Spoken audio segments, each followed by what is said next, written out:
ಭಾಗವತರಿಗೆ ನಮಸ್ಕಾರಗಳು.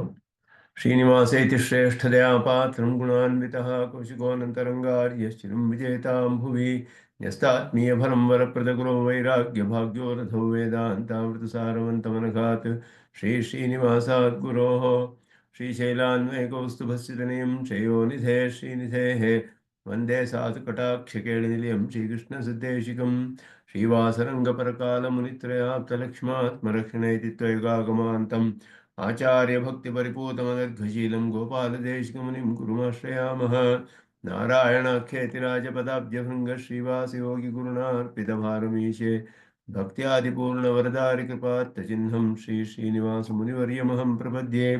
श्रीनारायणयोगीन्द्रवरदारिकृपाश्रयं रङ्गेशपादविनतं श्रीनिवासमुनिं भजे। श्रीमान् वेङ्कटनाथार्यः कवितार्किककेसरी वेदान्ताचार्यवर्यो मे सन्निधत्तां सदा हृदि यो नित्यमच्युतपदाम्बुजयुग्मरुक्मव्यामोहतस्तरितराणि तनाय अस्मद्गुरोर्भगवतोऽस्य देकसिन्धो रामानुजस्य चरणं प्रपद्ये। यतीन्द्रकृतभाष्यार्थाय व्याख्यानेन दर्शिताः वरं सुदर्शनार्यं तं वन्दे कूरकुलाधिपम्। येनोपनिषदां भाष्यं रामानुजमतानुगं रम्यं कृतं प्रपद्ये तं रङ्गरामानुजं मुनिम्। अद्भुतं यस्य विक्रान्तं वेदवीथीविशोधने अपरं निगमान्तार्यं प्रपद्ये वीरराघवम्। अथ श्रीगुच्छसच्छायमञ्चितोरस्थलं श्रियाञ्जनाचलशृङ्गारमञ्जलिर्मम गाहताम्। ॐ पूर्णमदः पूर्णमिदं पूर्णात् पूर्णमुदच्यते पूर्णस्य पूर्णमादाय पूर्णमेवावशिष्यते। ॐ शान्तिः शान्तिः शान्तिः।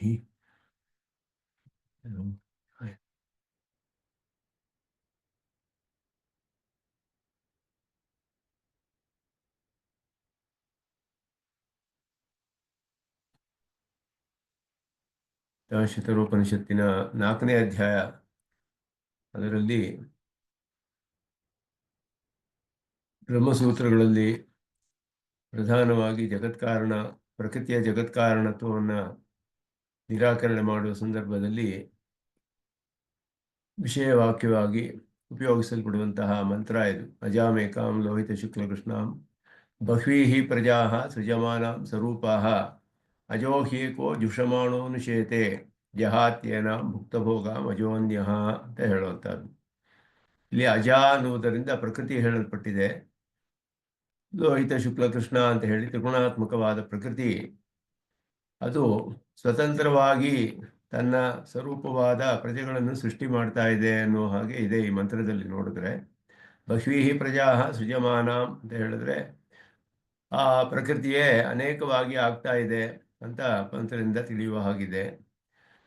ಅದರ ಜೊತೆ ಇಲ್ಲಿ ಬದ್ಧನು ಮುಕ್ತನು, ಬದ್ಧನು ಪ್ರಕೃತಿ ಸಂಸರ್ಗದಿಂದ ಇಲ್ಲಿ ಪ್ರಕೃತಿಯೇ ಭೋಗ್ಯವಾಗಿದೆ ಅಂತ ಅನುಭವಿಸ್ಕೊಂಡಿರೋದು, ವಿರಕ್ತನಾದವನು ಆ ಪ್ರಕೃತಿ ಸಂಸರ್ಗವನ್ನು ತಪ್ಪಿಸಿಕೊಂಡು ಮೋಕ್ಷವನ್ನು ಪಡೆದುಕೊಳ್ಳೋದು.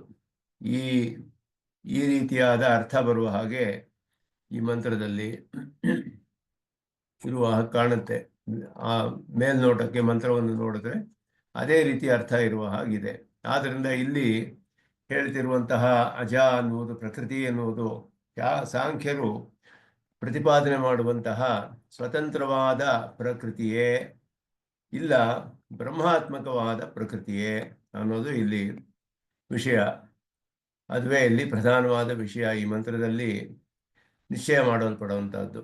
ಸಾಂಖ್ಯರು ಇದನ್ನು ಹೇಳಿ ಅವರು ಬ್ರಹ್ಮನನ್ನು ಒಪ್ಕೊಳ್ಳೋದಿಲ್ಲ. ಆದ್ದರಿಂದ ಬ್ರಹ್ಮಾತ್ಮಕವಾದ ಯಾವುದೂ ಇಲ್ಲ, ಅವರಿಗೆ ಬ್ರಹ್ಮವೇ ಇಲ್ಲ.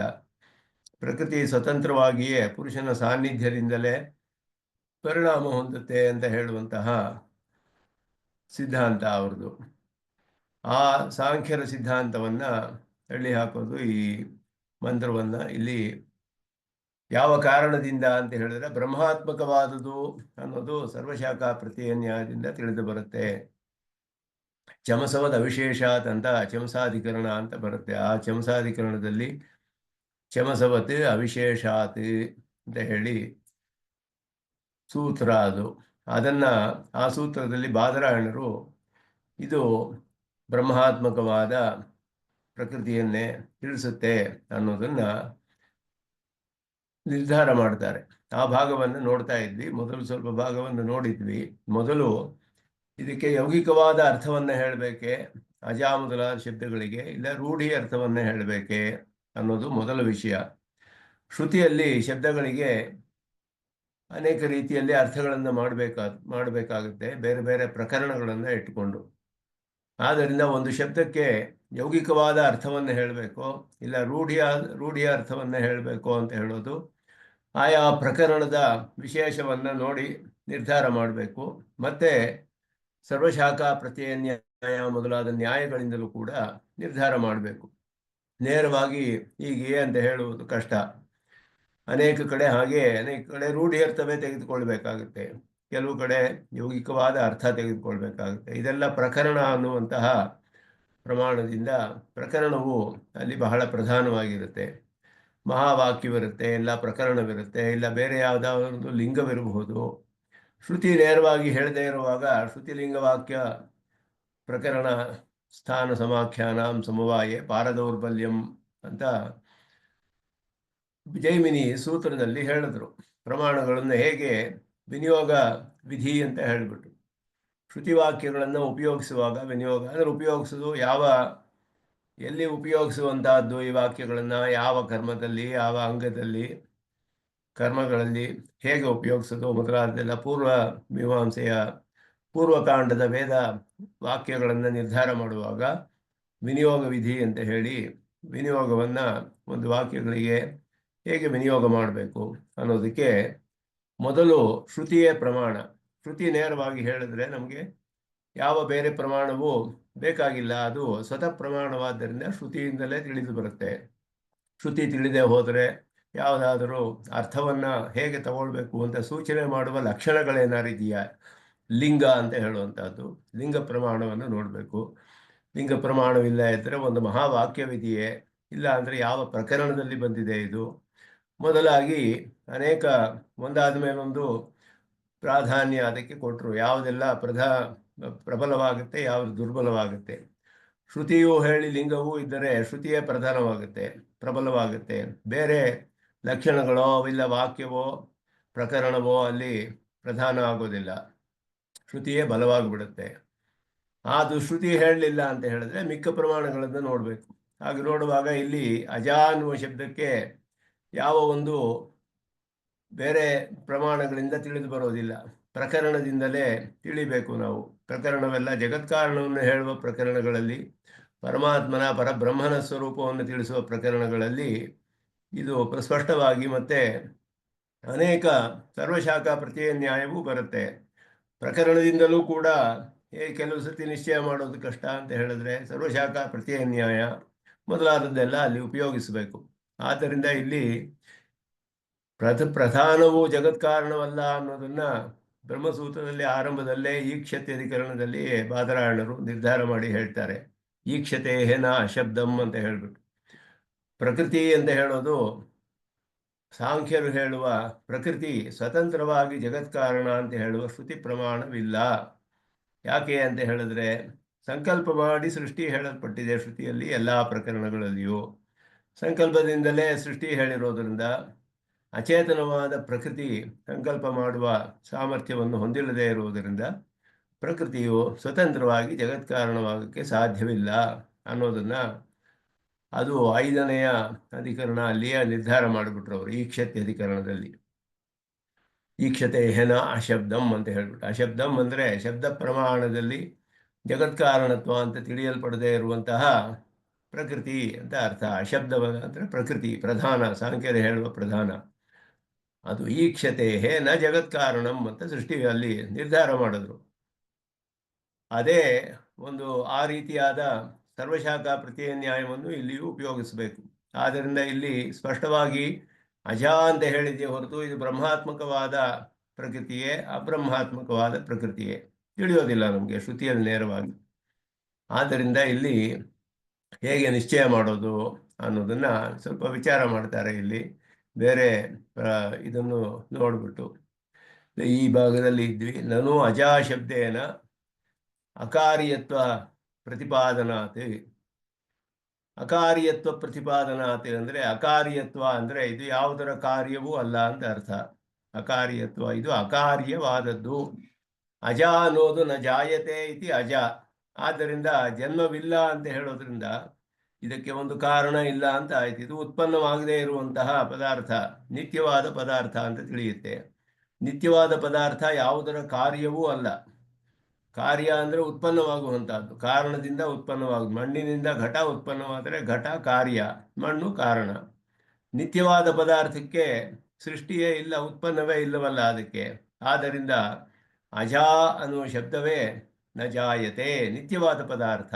ಆದ್ದರಿಂದ ಕಾರ್ಯ ಅನ್ನೋದು ಇಲ್ಲ ಅದಕ್ಕೆ, ಅದು ಕಾರಣವಿಲ್ಲದೆ ಇರೋದ್ರಿಂದ ಕಾರ್ಯವೂ ಆಗೋದಿಲ್ಲ. ಇದು ನಿತ್ಯವಾದ ಪದಾರ್ಥ. ಇದು ಬೇರೆದಕ್ಕೆ ಕಾರಣವಾಗಬಹುದೇ ಹೊರತು ಇದಕ್ಕೆ ಒಂದು ಕಾರಣವಿಲ್ಲ ನಿತ್ಯ ಪದಾರ್ಥಗಳಿಗೆ.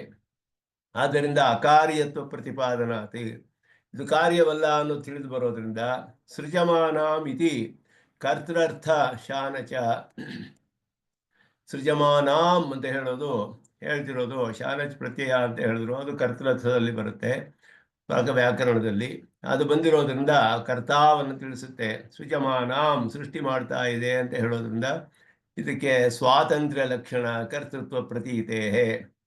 ಕರ್ತ ಅಂತ ಹೇಳಿದ್ರೆ, ಕರ್ತ ಅನ್ನೋದು ಸ್ವತಂತ್ರ ಕರ್ತ ಅಂತ ಪಾಣಿನಿ ಸೂತ್ರ. ಕರ್ತ ಅಂದರೆ ಯಾರು ಅಂದರೆ ವ್ಯಾಕರಣದಲ್ಲಿ ಹೇಳುವಾಗ ಸ್ವತಂತ್ರ ಕರ್ತ, ಕರ್ತ ಆದವನು ಸ್ವತಂತ್ರನಾಗಿರಬೇಕು ಅಂತ ಹೇಳಿದ್ರು. ಬ್ರಹ್ಮಸೂತ್ರದಲ್ಲಿ ಸ್ವಲ್ಪ ಬೇರೆಯಾಗಿ ಕರ್ತ ಶಾಸ್ತ್ರಾರ್ಥವತ್ವಾತ್ ಅಂತ ಹೇಳಿದ್ರು. ಶಾಸ್ತ್ರ ಪ್ರಯೋಜನ ಇರೋದ್ರಿಂದ ಕರ್ತೃತ್ವ ಇದೆ ಅವನಿಗೆ, ಜೀವಾತ್ಮನಿಗೆ. ಆದರೆ ವ್ಯಾಕರಣದಲ್ಲಿ ಕರ್ತ ಅಂದರೆ ಕರ್ತೃ ಕರ್ಮ ಮೊದಲಾದ ಶಬ್ದಗಳೆಲ್ಲ ಬರುತ್ತಲ್ಲ, ಸ್ವತಂತ್ರ ಕರ್ತ ಅಂತ ಸೂತ್ರ. ಅದರಿಂದ ಇಲ್ಲಿ ಸ್ವಾತಂತ್ರ್ಯ ಲಕ್ಷಣ ಕರ್ತೃತ್ವ ಪ್ರತೀತೆ. ಈ ಪ್ರತ್ಯಯ ಬಂದಿರೋದ್ರಿಂದ ಶಾನತ್ ಪ್ರತ್ಯಯ ಬಂದು ಸೃಜಮಾನ ಅಂತ ಆಗಿದೆ, ಆನ ಆಗುತ್ತದು. ಅಲ್ಲಿ ಸ್ವಾತಂತ್ರ್ಯ ಲಕ್ಷಣ ಕರ್ತೃತ್ವ ಪ್ರತೀತೆ ಅಬ್ರಹ್ಮಾತ್ಮಿಕ ಏವ ಪ್ರಕೃತಿ ಅನೇನ ಮಂತ್ರಣ ಅಭಿಧೀಯತಾಂ ಇತಿ ಚೇತ್. ನನು ಅಂತ ಹೇಳೋದ್ರಿಂದ ಪೂರ್ವ ಪಕ್ಷ. ಇಲ್ಲಿ ನನು ಅಜಾ ಶಬ್ದೇನ, ನನು ಅಂತ ಆರಂಭಿಸಿದ್ರೆ ಪೂರ್ವ ಪಕ್ಷವು ಹೇಳಲ್ಪಡುತ್ತೆ ಅಂತ ಅರ್ಥ. ಆದ್ದರಿಂದ ಅಬ್ರಹ್ಮಾತ್ಮಿಕವಾದ ಪ್ರಕೃತಿ ಅಂದರೆ ಬ್ರಹ್ಮನನ್ನು ಆತ್ಮನವಾಗಿ ಉಳ್ಳದೇ ಇರುವಂತಹ ಸ್ವತಂತ್ರವಾದ ಪ್ರಕೃತಿಯೇ ಈ ಮಂತ್ರದಿಂದ ಹೇಳಲ್ಪಟ್ಟಿದೆ ಅಂತ ಹೇಳ್ಬೋದಲ್ಲ ಅಂತ ಪೂರ್ವ ಪಕ್ಷಿ ಹೇಳಿದ್ರೆ, ಅದಕ್ಕೆ ಉತ್ತರವನ್ನ ಕೊಡ್ತಾರೆ. ಏವಮೇವ ಸಮನ್ವಯಾಧ್ಯಾಯೇ ಪೂರ್ವ ಪಕ್ಷೆ ಪ್ರಾಪ್ತೆ. ಸಮನ್ವಯಾಧ್ಯಾಯದಲ್ಲಿ ಇದು ಒಂದು ಪೂರ್ವ ಪಕ್ಷವನ್ನ ಹಾಕಿಕೊಂಡು 4ನೇ ಅಧಿಕರಣ. ಅಲ್ಲಿ ಸಮನ್ವಯಾಧ್ಯಾಯ ಅನ್ನೋದು ಮೊದಲ ಅಧ್ಯಾಯಕ್ಕೆ ಸಮನ್ವಯಾಧ್ಯಾಯ ಅಂತ ಅರ್ಥ. ಸಮನ್ವಯಾಧ್ಯಾಯ, ಸಮನ್ವಯ ಅಧ್ಯಾಯ, ಮತ್ತೆ ಅವಿರೋಧಾಧ್ಯಾಯ, ಸಾಧನಾಧ್ಯಾಯ, ಫಲಾಧ್ಯಾಯ ಅಂತ 4 ಅಧ್ಯಾಯಗಳು ಬ್ರಹ್ಮಸೂತ್ರದಲ್ಲಿ. ಒಂದೊಂದು ಅಧ್ಯಾಯದಲ್ಲೂ 4 ಪಾದಗಳಿದೆ, 16 ಪಾದಗಳು. ಮೊದಲ ಅಧ್ಯಾಯಕ್ಕೆ ಸಮನ್ವಯಾಧ್ಯಾಯ ಅಂತ ಹೆಸರು. ಸಮನ್ವಯಾಧ್ಯಾಯದಲ್ಲಿ ಬ್ರಹ್ಮನ ಜಗತ್ಕಾರಣತ್ವವನ್ನು ಸ್ಥಾಪನೆ ಮಾಡೋದು. ಅಲ್ಲಿ ಬ್ರಹ್ಮ ಜಗತ್ಕಾರಣ ಅಂತ ಸ್ಥಾಪನೆ ಮಾಡೋದಷ್ಟೇ ಅಲ್ಲದೆ ಪುರುಷನಿಗೂ ಪ್ರಕೃತಿಗೂ ಜಗತ್ಕಾರಣವಿಲ್ಲ ಅನ್ನೋದನ್ನು ಹೇಳಿ ಬ್ರಹ್ಮನ ಜಗತ್ಕಾರಣವನ್ನು ಸ್ಥಿರಪಡಿಸ್ತಾರೆ ಬಾದರಾಯಣರು ಶ್ರುತಿಯ ವಾಕ್ಯಗಳಿಂದ, ಶ್ರುತಿ ಪ್ರಮಾಣದಿಂದ. ಅನೇಕ ಶ್ರುತಿಗಳು ಪುರುಷನೇ ಜಗತ್ಕಾರಣ ಅಂತ ಹೇಳುವ ಹಾಗಿದೆ, ಕೆಲವು ಶ್ರುತಿಗಳು ಪ್ರಧಾನವೇ ಜಗತ್ಕಾರಣ ಅಂತ ಹೇಳುವ ಹಾಗಿದೆ. ಅದನ್ನೆಲ್ಲ ಸರಿಯಾದ ಹೇತುಗಳನ್ನು ಹೇಳಿ, ಎಲ್ಲ ನ್ಯಾಯಗಳನ್ನು ಸಂಚಾರ ಮಾಡಿ, ಆ ವಾಕ್ಯಗಳಿಗೆ ಹೇಗೆ ಅರ್ಥ ಮಾಡಬೇಕು ಅಂತ ಹೇಳಿ, ಪ್ರಕೃತಿಯು ಪುರುಷನು ಜಗತ್ಕಾರಣ ಅಲ್ಲ, ಪರಬ್ರಹ್ಮನೇ ಜಗತ್ಕಾರಣ ಅನ್ನೋದನ್ನು ಸಮನ್ವಯಾಧ್ಯಾಯದಲ್ಲಿ ಸ್ಥಾಪನೆ ಮಾಡಿದ್ದಾರೆ. ಅದನ್ನ ಅಲ್ಲಿ ಒಂದು ಸೂತ್ರ ಚಮಸವತ್ ಅವಿಶೇಷಾತ್ ಅಂತ ಹೇಳ್ಬಿಟ್ಟು, ಅಲ್ಲಿ ಚಮಸ ಅಂತ ಹೇಳಿದ್ರೆ ಭಕ್ಷಣ ಸಾಧನ ಅಂತ ಅರ್ಥ. ಚಮಚ ಥರ ಅದು ಒಂದು ಸಾಧನ, ಒಂದು ಸೌಟೋ ಒಂದು ದೊಡ್ಡ ಸ್ಪೂನು ಆ ಥರದ್ದು ತಿಳ್ಕೊಬಹುದು. ಅದರಲ್ಲಿ ಕೆಳಗಡೆ ಅಗಲವಾಗಿ ಇರುತ್ತೆ, ಬಾಯಿ ಥರ ಇರುತ್ತೆ, ಮೇಲುಗಡೆ ದಪ್ಪಗಿರುತ್ತೆ. ಆದ್ದರಿಂದ ಅಲ್ಲಿ ಶ್ರುತಿ ಹೇಳುವಾಗ ಅರ್ವಾಕ್ ಬಿಲಹ, ಕೆಳಗಡೆ ಬಿಲವಿದೆ ಅಂದರೆ ಬಾಯಿ ಥರ ಇದೆ. ಚಮಸಃ ಊರ್ಧ್ವ ಬುಧ್ನಃ, ಮೇಲೆ ದಪ್ಪಗಿದೆ, ಕೆಳಗಡೆ ಬಾಯಿ ಇದೆ ಅಂತ ಹೇಳಿದೆ. ಈ ರೀತಿ ಒಂದು ಚಮಸ ಭಕ್ಷಣ ಸಾಧನ, ಅದರಲ್ಲಿ ಸೋಮಪಾನವನ್ನು ಸೋಮರಸ ಹಾಕ್ಕೊಂಡು ಭಕ್ಷಣ ಮಾಡೋದು ಹೀಗೆ ಹೇಳಲ್ಪಟ್ಟಿದೆ. ಆದ್ದರಿಂದ ಕೆಳಗಡೆ ಬಾಯಿ ಇರೋದು, ಮೇಲೆ ದಪ್ಪಗಿರೋ ಅಂಥದ್ದು, ಇದೊಂದು ಭಕ್ಷಣ ಸಾಧನ ಯಾಗಗಳಲ್ಲಿ ಉಪಯೋಗಿಸೋದು. ಚಮಸ ಅಂತ ಹೆಸರು ಅದಕ್ಕೆ. ಅರ್ಧ್ವಾಗ್ ಬಿಲಹ ಚಮಸಃ ಊರ್ಧ್ವ ಬುಧ್ನಃ ಅಂತ ಅಲ್ಲಿ ವಾಕ್ಯ ಅಂತ ಹೇಳಿ, ಇದು ಭಕ್ಷಣ ಸಾಧನ ಅನ್ನುವ ಅರ್ಥ ಬರುತ್ತೆ ಚಮಸ ಶಬ್ದಕ್ಕೆ. ಭಕ್ಷಣ ಸಾಧನ ಅನ್ನೋದು ರೂಢಿಯರ್ಥವಾಯಿತು. ರೂಢಿಯಲ್ಲಿ ಪ್ರಸಿದ್ಧವಾದ ಅರ್ಥ ಏನು ಅಂದರೆ ಯಾಗಗಳಲ್ಲಿ ಉಪಯೋಗಿಸೋದು ಚಮಸ ಅಂದರೆ ಭಕ್ಷಣ ಸಾಧನ. ಆದರೆ ಈ ವಾಕ್ಯದಲ್ಲಿ ಭಕ್ಷಣ ಸಾಧನ ಹೇಳಕ್ಕೆ ಏನು ಪ್ರಯೋಜನ ಇದೆ? ಇದರಲ್ಲಿ ಹೇಳುವಾಗ ಇದಕ್ಕೆ ಹೇಗೆ ಅರ್ಥ ನಿರ್ಧಾರ ಮಾಡಬೇಕು? ಪ್ರಕರಣವನ್ನು ನೋಡಿ ಅರ್ಥ ನಿರ್ಧಾರ ಮಾಡಬೇಕಲ್ಲಿ.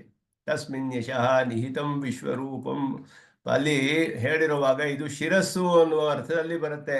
ಅರ್ವಾಗ್ ಬಿಲ ಚಮಸಃ, ಇದು ಶಿರಃ ಯದೇತ ಶಿರಃ ಅಂತ ಬರುತ್ತೆ ಅಲ್ಲಿ ವಾಕ್ಯ. ಈ ಊರ್ಧ್ವ ಬಿಲ ತಿರ್ಯಗ್ ಬುದ್ಧ ಪ್ರಸಿದ್ಧ ಚಮಸ ವ್ಯಾವರ್ತಕಸ್ಯ, ಊರ್ಧ್ವ ಬಿಲ ತಿರ್ಯಗ್ ಬುದ್ಧ ಪ್ರಸಿದ್ಧ ಚಮಸ ವ್ಯಾವರ್ತಕಸ್ಯ ಅಂದ್ರು. ಅಂದರೆ ಪ್ರಸಿದ್ಧವಾದ ಚಮಸ ಹೇಗಿರುತ್ತೆ ಅಂತ ಹೇಳಿದ್ರೆ ಕೆಳಗಡೆ ದಪ್ಪಗಿರುತ್ತೆ, ಮೇಲೆ ಬಾಯಿ ಇರುತ್ತೆ ಅಂತ ಹೇಳಿದ್ರು. ಪಾತ್ರೆಗೆ ಮೇಲ್ಗಡೆ ಬಾಯಿ ಇರುತ್ತೆ, ಕೆಳಗಡೆ ದಪ್ಪಗಿರುತ್ತೆ. ಒಂದು ಘಟ ಥರ ತೆಗೆದುಕೊಂಡ್ರೆ ಒಂದು ಪಾತ್ರೆ, ಅದರಲ್ಲಿ ಭಕ್ಷಣ ಮಾಡೋ ಚಾಮಸ ಸೋಮರಸ ಹಾಕೊಂಡು ಭಕ್ಷಣ ಮಾಡಬೇಕಾದ್ರೆ, ಪಾನ ಮಾಡಬೇಕಾದ್ರೆ ಮೇಲ್ಗಡೆ ಬಾಯಿ ಇರುತ್ತೆ, ಕೆಳಗಡೆ ದಪ್ಪಗಿರುತ್ತೆ. ಅದನ್ನ ಊರ್ಧ್ವ ಬಿಲ ತಿರಿಯಗ್ ಬುಧನ ಪ್ರಸಿದ್ಧ ಚಮಸ ವ್ಯಾವರ್ತಕಸೆ ಇಲ್ಲಿ ಹೇಳಿರುವಾಗ ಅದಕ್ಕೆ ರಿವರ್ಸು ಬೇರೆಯಾಗಿ ಹಿಂದು ಮುಂದಾಗಿ ಹೇಳಿದೆ. ಅರ್ವಾಗ್ ಬಿಲಹ ಚಮಸಃ ಊರ್ಧ್ವ ಬುಧ್ನಃ ಅಂತ ಅರ್ಥ ಹೇಳಲ್ಪಟ್ಟಿದೆ. ಇಲ್ಲಿ ಮೇಲ್ಗಡೆ ದಪ್ಪಗಿದೆ, ಕೆಳಗಡೆ ಬಾಯಿ ಇದೆ ಅಂತ ಹೇಳಿದೆ. ಹೀಗೆ ಹೇಳಿರೋದ್ರಿಂದ ಇದು ಚಮಸ ಅನ್ನೋದು ಶಬ್ದಕ್ಕೆ ರೂಢಿಯ ಅರ್ಥದಲ್ಲಿ ಭಕ್ಷಣ ಸಾಧನ ಬರುತ್ತೆ. ಆದರೆ ಇಲ್ಲಿ ಶಿರಸಃ ಚಮಸತ್ವ ಪ್ರತ್ಯಾಯಕಸ್ಯ, ಶಿರಸ್ಸು ಹೇಳಲ್ಪಟ್ಟಿದೆ ಅಲ್ಲಿ. ಅದು ಒಂದು ವಿಶೇಷವಾದ ಪ್ರಯೋಗಕ್ಕೆ ಹಾಗೆ ಹೇಳಲ್ಪಟ್ಟಿದೆ ಆ ಪ್ರಕರಣದಲ್ಲಿ. ಶಿರಸ್ಸು ಅಂತ ಹೇಳಿದ್ನ ಕೆಳಗಡೆ ಬಾಯಿ ಇದೆ, ಮೇಲ್ಗಡೆ ದಪ್ಪಗಿದೆ. ಶಿರಸ್ಸಿನಲ್ಲಿ ಹಾಗೆ ತಾನೇ ಇರೋದು. ಆದ್ರಿಂದ ಶಿರಸ್ಸು ಚಮಸಕ್ಕೆ ಇಲ್ಲಿ ಶಿರಸ್ಸು ಅಂತ ಅರ್ಥ.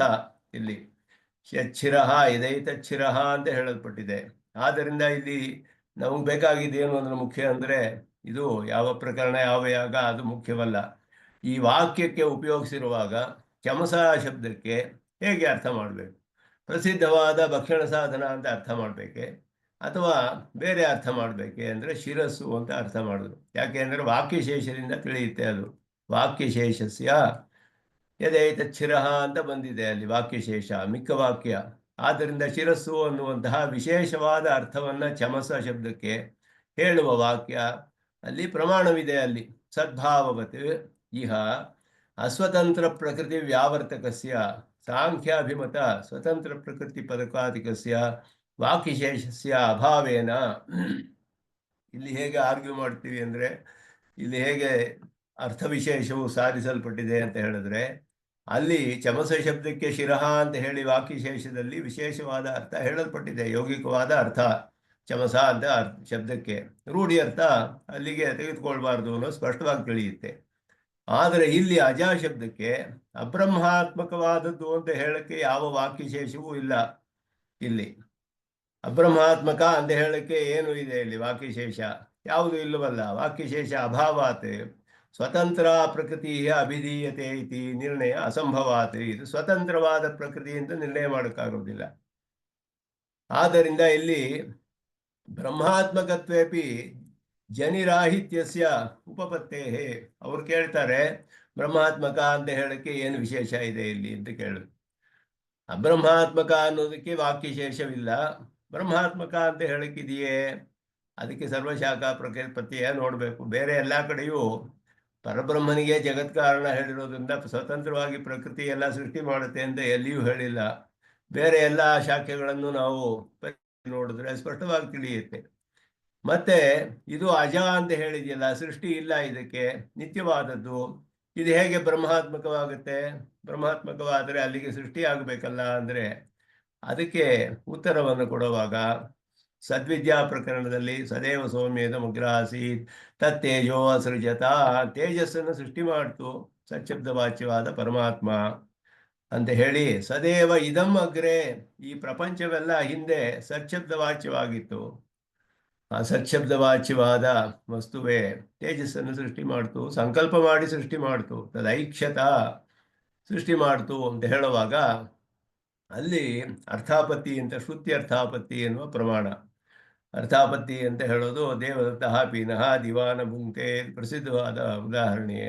ದಪ್ಪಗಿದಾನೆ, ಊಟ ಮಾಡಲ್ಲ ಬೆಳಿಗ್ಗೆ ಅಂದರೆ ರಾತ್ರಿ ಊಟ ಮಾಡ್ತಾನೆ ಅಂತ ಅರ್ಥ. ಆದ್ದರಿಂದ ಈ ಜಗತ್ತೆಲ್ಲ ಹಿಂದೆ ಇತ್ತು, ಒಂದೇ ಇತ್ತು, ಅದು ಸಂಕಲ್ಪ ಮಾಡಿ ಸೃಷ್ಟಿ ಮಾಡಿತು ತೇಜಸ್ಸನ್ನು.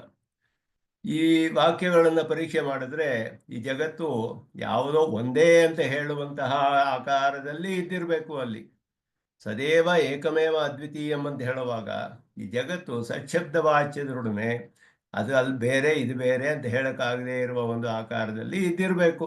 ಇಲ್ಲದೆ ಹೋದರೆ ಇದೆಲ್ಲವೂ ಕೂಡ ಮೊದಲೇ ಸಚ್ಛಬ್ದ ವಾಚ್ಯವಾಗಿತ್ತು ಅಂತ ಹೇಳಕ್ಕೆ ಮತ್ತೆ ತೇಜಸ್ಸನ್ನು ಸೃಷ್ಟಿ ಮಾಡಿ ಅಪ್ಪು ಅನ್ನ ಎಲ್ಲ ಸೃಷ್ಟಿ ಮಾಡ್ತು ಅಂತ ಹೇಳೋದು ಎಲ್ಲದಕ್ಕೂ ವಿರೋಧ ಬರುತ್ತೆ. ಇದು ಶ್ರುತಿ ಅರ್ಥಾಪತ್ತಿ ಅಂತ ಪ್ರಮಾಣ ಇದಕ್ಕೆ. ಆದ್ದರಿಂದ ಈ ವಾಕ್ಯಗಳನ್ನು ಪರೀಕ್ಷೆ ಮಾಡಿದ್ರೆ ಏನು ಗೊತ್ತಾಗುತ್ತೆ, ಈ ಜಗತ್ತು ಮೊದಲು ಇತ್ತು. ಇದಂ ಅಗ್ರೆ ಆಸೀತ್. ಹೆಂಗಿತ್ತು? ಸದೇವ ಆಸೀತ್, ಸಚ್ಛಬ್ದವಾಚ್ಯವಾಗಿಯೇ ಇತ್ತು. ಅಂದರೆ ಅದರಿಂದ ನಾಮರೂಪ ವಿಭಾಗ ಅನರ್ಹವಾದ ಸೂಕ್ಷ್ಮವಾದ ಅವಸ್ಥೆಯಲ್ಲಿ ಅದರೊಡನೆ ಒಂದಾಗಿ ಇತ್ತು.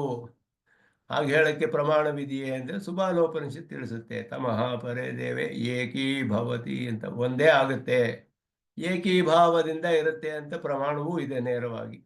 ಇದರಿಂದ ನಮಗೆ ಏನು ತಿಳಿಯುತ್ತೆ ಅಂದರೆ ಇದು ನಿತ್ಯವಾಗಿದ್ದರೂ ಕೂಡ ಸೃಷ್ಟಿ ಅಂತ ಹೇಳೋದು ಸೂಕ್ಷ್ಮಾವಸ್ಥೆಯಿಂದ ಸ್ಥೂಲದ ಅವಸ್ಥೆಗೆ ಬರೋದೇ ಸೃಷ್ಟಿ. ಅದುವೇ ಸೃಷ್ಟಿ ಅಂತ ಹೇಳಲ್ಪಟ್ಟಿದೆಯೇ ಹೊತ್ತು ಅದರಲ್ಲಿ ಬೇರೆ ನಿತ್ಯವಾದ ಪದಾರ್ಥವೇ ಅದು. ಅದರಲ್ಲಿ ಯಾವ ಒಂದು ವಿರೋಧವೂ ಇಲ್ಲ. ಅದರಿಂದ ಬ್ರಹ್ಮಾತ್ಮಕತ್ವೇಪಿ ಜನಿರಾಹಿತ್ಯಸ್ಯ ಉಪಪತ್ತೇಹೇ. ಅದಕ್ಕೆ ಸೃಷ್ಟಿ ಇಲ್ಲ, ಜನ್ಮವಿಲ್ಲ ಅಂತ ಹೇಳಿದ್ರೆ ಹೊಸದಾಗಿ ಸೃಷ್ಟಿಯಾಗೋದಿಲ್ಲ, ಆದರೆ ಬೇರೆ ಅವಸ್ಥೆಗೆ ಬರುತ್ತೆ. ಪರಿಣಾಮವನ್ನು ಹೊಂದಿ ಸ್ವರೂಪದಲ್ಲಿಯೇ ಪರಿಣಾಮ ಹೊಂದಿ ಅವಸ್ಥಾಂತರಾಪತ್ತಿಯನ್ನು ಹೊಂದೋದೇ ಕಾರ್ಯ ಅಷ್ಟೇ ಹೊರತು ಪದಾರ್ಥ ಹೊಸದಾಗಿ ಸೃಷ್ಟಿಯಾಗುವುದಿಲ್ಲ. ದ್ರವ್ಯ ಅದೇನೆ. ಈ ಪ್ರಪಂಚದಲ್ಲೇ ಎಲ್ಲ ಪದಾರ್ಥಗಳು ಮೂಲ ಪ್ರಕೃತಿಯ ದ್ರವ್ಯವೇ, ಬೇರೆ ದ್ರವ್ಯವಿಲ್ಲ. ಚಿತ್ತು ಅಚಿತ್ತು ಪರಮಾತ್ಮ ಬಿಟ್ಟರೆ ಮೂರೇ ದ್ರವ್ಯಗಳು. ಅದರಲ್ಲಿ ಭೇದಗಳು ಬರುತ್ತೆ. ಮೂಲ ಪ್ರಕೃತಿ ಅಂತ ಹೇಳೋ ಪ್ರಕೃತಿ ಆ ಪದಾರ್ಥವೇ, ತ್ರಿಗುಣಾತ್ಮಕವೇ. ಪ್ರಪಂಚದಲ್ಲೆಲ್ಲ ಕಂಡು ಬರ್ತಿರೋದು ಅದರ ಅವಸ್ಥಾ ವಿಶೇಷಗಳು ಹೊರತು ಇದೆಲ್ಲ ಬೇರೆ ಬೇರೆ ದ್ರವ್ಯಗಳಲ್ಲ. ದ್ರವ್ಯ ಒಂದೇ. ಇದೆಲ್ಲ ಪ್ರಾಳಯಾವಸ್ಥೆಯಲ್ಲಿ ಮೂಲ ದ್ರವ್ಯದಲ್ಲಿ ಅವಸ್ಥೆಯಲ್ಲಿ ರೂಪದಲ್ಲಿ ಹೋಗಿ ಸೇರ್ಕೊಂಡಿರುತ್ತೆ. ಅದನ್ನು ಇದೆಲ್ಲ ಪ್ರಕರಣ ಎಲ್ಲ ಪರೀಕ್ಷೆ ಮಾಡಿದ್ರೆ ಇದೆಲ್ಲ ಸ್ಪಷ್ಟವಾಗಿ ತಿಳಿಯುತ್ತೆ ನಮಗೆ. ಪರತಂತ್ರೇಪಿ, ಹಾಗಾದ್ರೆ ಪರತಂತ್ರವಾಗುತ್ತಲ್ಲ, ಸ್ವತಂತ್ರವಾಗಿ ಸೃಷ್ಟಿ ಮಾಡುತ್ತೆ ಅಂದರೆ ತಕ್ಷಾದವು ಅಂತ ಹೇಳಿದ್ರು. ತಕ್ಷ ಅಂತ ಹೇಳಿದ್ರೆ ಕಾರ್ಪೆಂಟ್ರು ಅಂತ ಅರ್ಥ, ಮರಗೆಲಸ ಮಾಡೋನು. ತಕ್ಷತಿ ಕಾಷ್ಠಂ, ಅವನು ಮರವನ್ನು ತೆಗೆದುಕೊಂಡು ಎಲ್ಲ ಮಾಡ್ತಾನೆ, ಪದಾರ್ಥಗಳನ್ನೆಲ್ಲ ಮರದ ಪದಾರ್ಥಗಳನ್ನು. ಇತಿ ಕರ್ತೃತ್ರ ಪ್ರತ್ಯಯ ದರ್ಶನೇನ ಸ್ವಾತಂತ್ರ್ಯೇಣ ಅಪರತಂತ್ರ ಪ್ರಕೃತಿತ್ವ ನಿಶ್ಚಯ ಅಸಂಭವಾತ್ ಅಂತ. ಅಂದರೆ ಇವನು ಸ್ವಾತಂತ್ರ್ಯವಿದೆ ಅಂತ ಹೇಳೋದ್ರಿಂದ ಪಾರತಂತ್ರ್ಯವೇ ಇಲ್ಲ ಅಂತ ಹೇಳೋಕ್ಕಾಗೋದಿಲ್ಲ. ಅಲ್ಲಿಯೂ ಕೂಡ ಅವನಿಗೆ ಒಬ್ಬರು ಇರ್ತಾರೆ, ಸೂಪರ್ವೈಸರು. ಅಪರತಂತ್ರ ಪ್ರಕೃತಿತ್ವ ನಿಶ್ಚಯ ಅಸಂಭವಾತ್ ಅಂದರೆ ಇಲ್ಲಿ ಸ್ವತಂತ್ರವಾದ ಕರ್ತೃತ್ವ ಹೇಳಲ್ಪಟ್ಟಿದೆ. ತಕ್ಷತಿ ಕಾಷ್ಠಂ, ಕರ್ತೃತ್ವ ಹೇಳಿದೆ ಅವನಿಗೆ.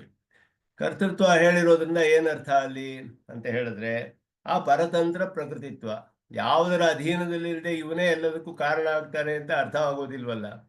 ಇವನೋ ಮರದಿಂದ ತೆಗೆದುಕೊಂಡು ಎಲ್ಲವನ್ನು ಸೃಷ್ಟಿ ಮಾಡಿದ, ಅವನೇ ಈ ಎಲ್ಲ ಮರದ ಪದಾರ್ಥಗಳನ್ನು ಮಾಡಿದ್ದಾನೆ ಅಂತ ಹೇಳಿದ್ರೆ ಪರತಂತ್ರನಾಗದೆ ಎಲ್ಲ ಸ್ವತಂತ್ರವಾಗಿ ತಾನೇ ಎಲ್ಲ ಮಾಡಿದೆ ಅಂತ ಅರ್ಥ ಇಲ್ಲ. ಸ್ವತಂತ್ರ ಕರ್ತ ಅಂದರೆ ಕರ್ತೃತ್ವ ಹೇಳಿದೆ ಅವನಿಗೆ. ಆ ಕರ್ತೃತ್ವದಿಂದ ಅಷ್ಟು ಅರ್ಥಗಳನ್ನು ನಾವು ಮಾಡ್ಕೊಳ್ಳೋಕ್ಕಾಗೋದಿಲ್ಲ. ಆದ್ದರಿಂದ ಅವನಿಗೆ ಅಪರತಂತ್ರ ಪ್ರಕೃತಿತ್ವ ನಿಶ್ಚಯ ಅಸಂಭವ. ಅವನೇ ಎಲ್ಲಕ್ಕೂ ಕಾರಣ, ಯಾರ ಅಧೀನದಲ್ಲಿದೆ ಅಂತ ಹೇಳೋಕ್ಕಾಗೋದಿಲ್ಲ. ಹಾಗೆ ಸಂಭವ ಇಲ್ಲ. ಅದಕ್ಕೆ ಅಂತ ಕರ್ತೃತ್ವವಿದೆ ಅಂತ ಹೇಳಿಬಿಟ್ರೆ ಈ ರೀತಿ ನಿಶ್ಚಯ ಮಾಡೋಕ್ಕಾಗೋದಿಲ್ಲ ಅನ್ನೋದು ಅರ್ಥ. ಮತ್ತೆ ನಾನು ಬ್ರಹ್ಮಾತ್ಮಕ ಪ್ರಕೃತಿ ಗ್ರಹಣೇಪಿ ನಿಯಾಮಕ ಅಭಾವಾತ್ ಸಂದೇಹ ಏವ ಸ್ಯಾತ್. ಇದು ಪೂರ್ವ ಪಕ್ಷಿ ಹೇಳೋದು. ಬ್ರಹ್ಮಾತ್ಮಕ ಅಂತ ಹೇಳಿ ಹೇಗೆ ಹೇಳ್ತೀರಾ ನೀವು? ಆ ರೀತಿಯೇ ಆಗಬೇಕು ಅಂತ ಯಾಕೆ? ಅಲ್ಲಿಯೂ ಕೂಡ ವಾಕ್ಯಶೇಷ ಇಲ್ಲವಲ್ಲ.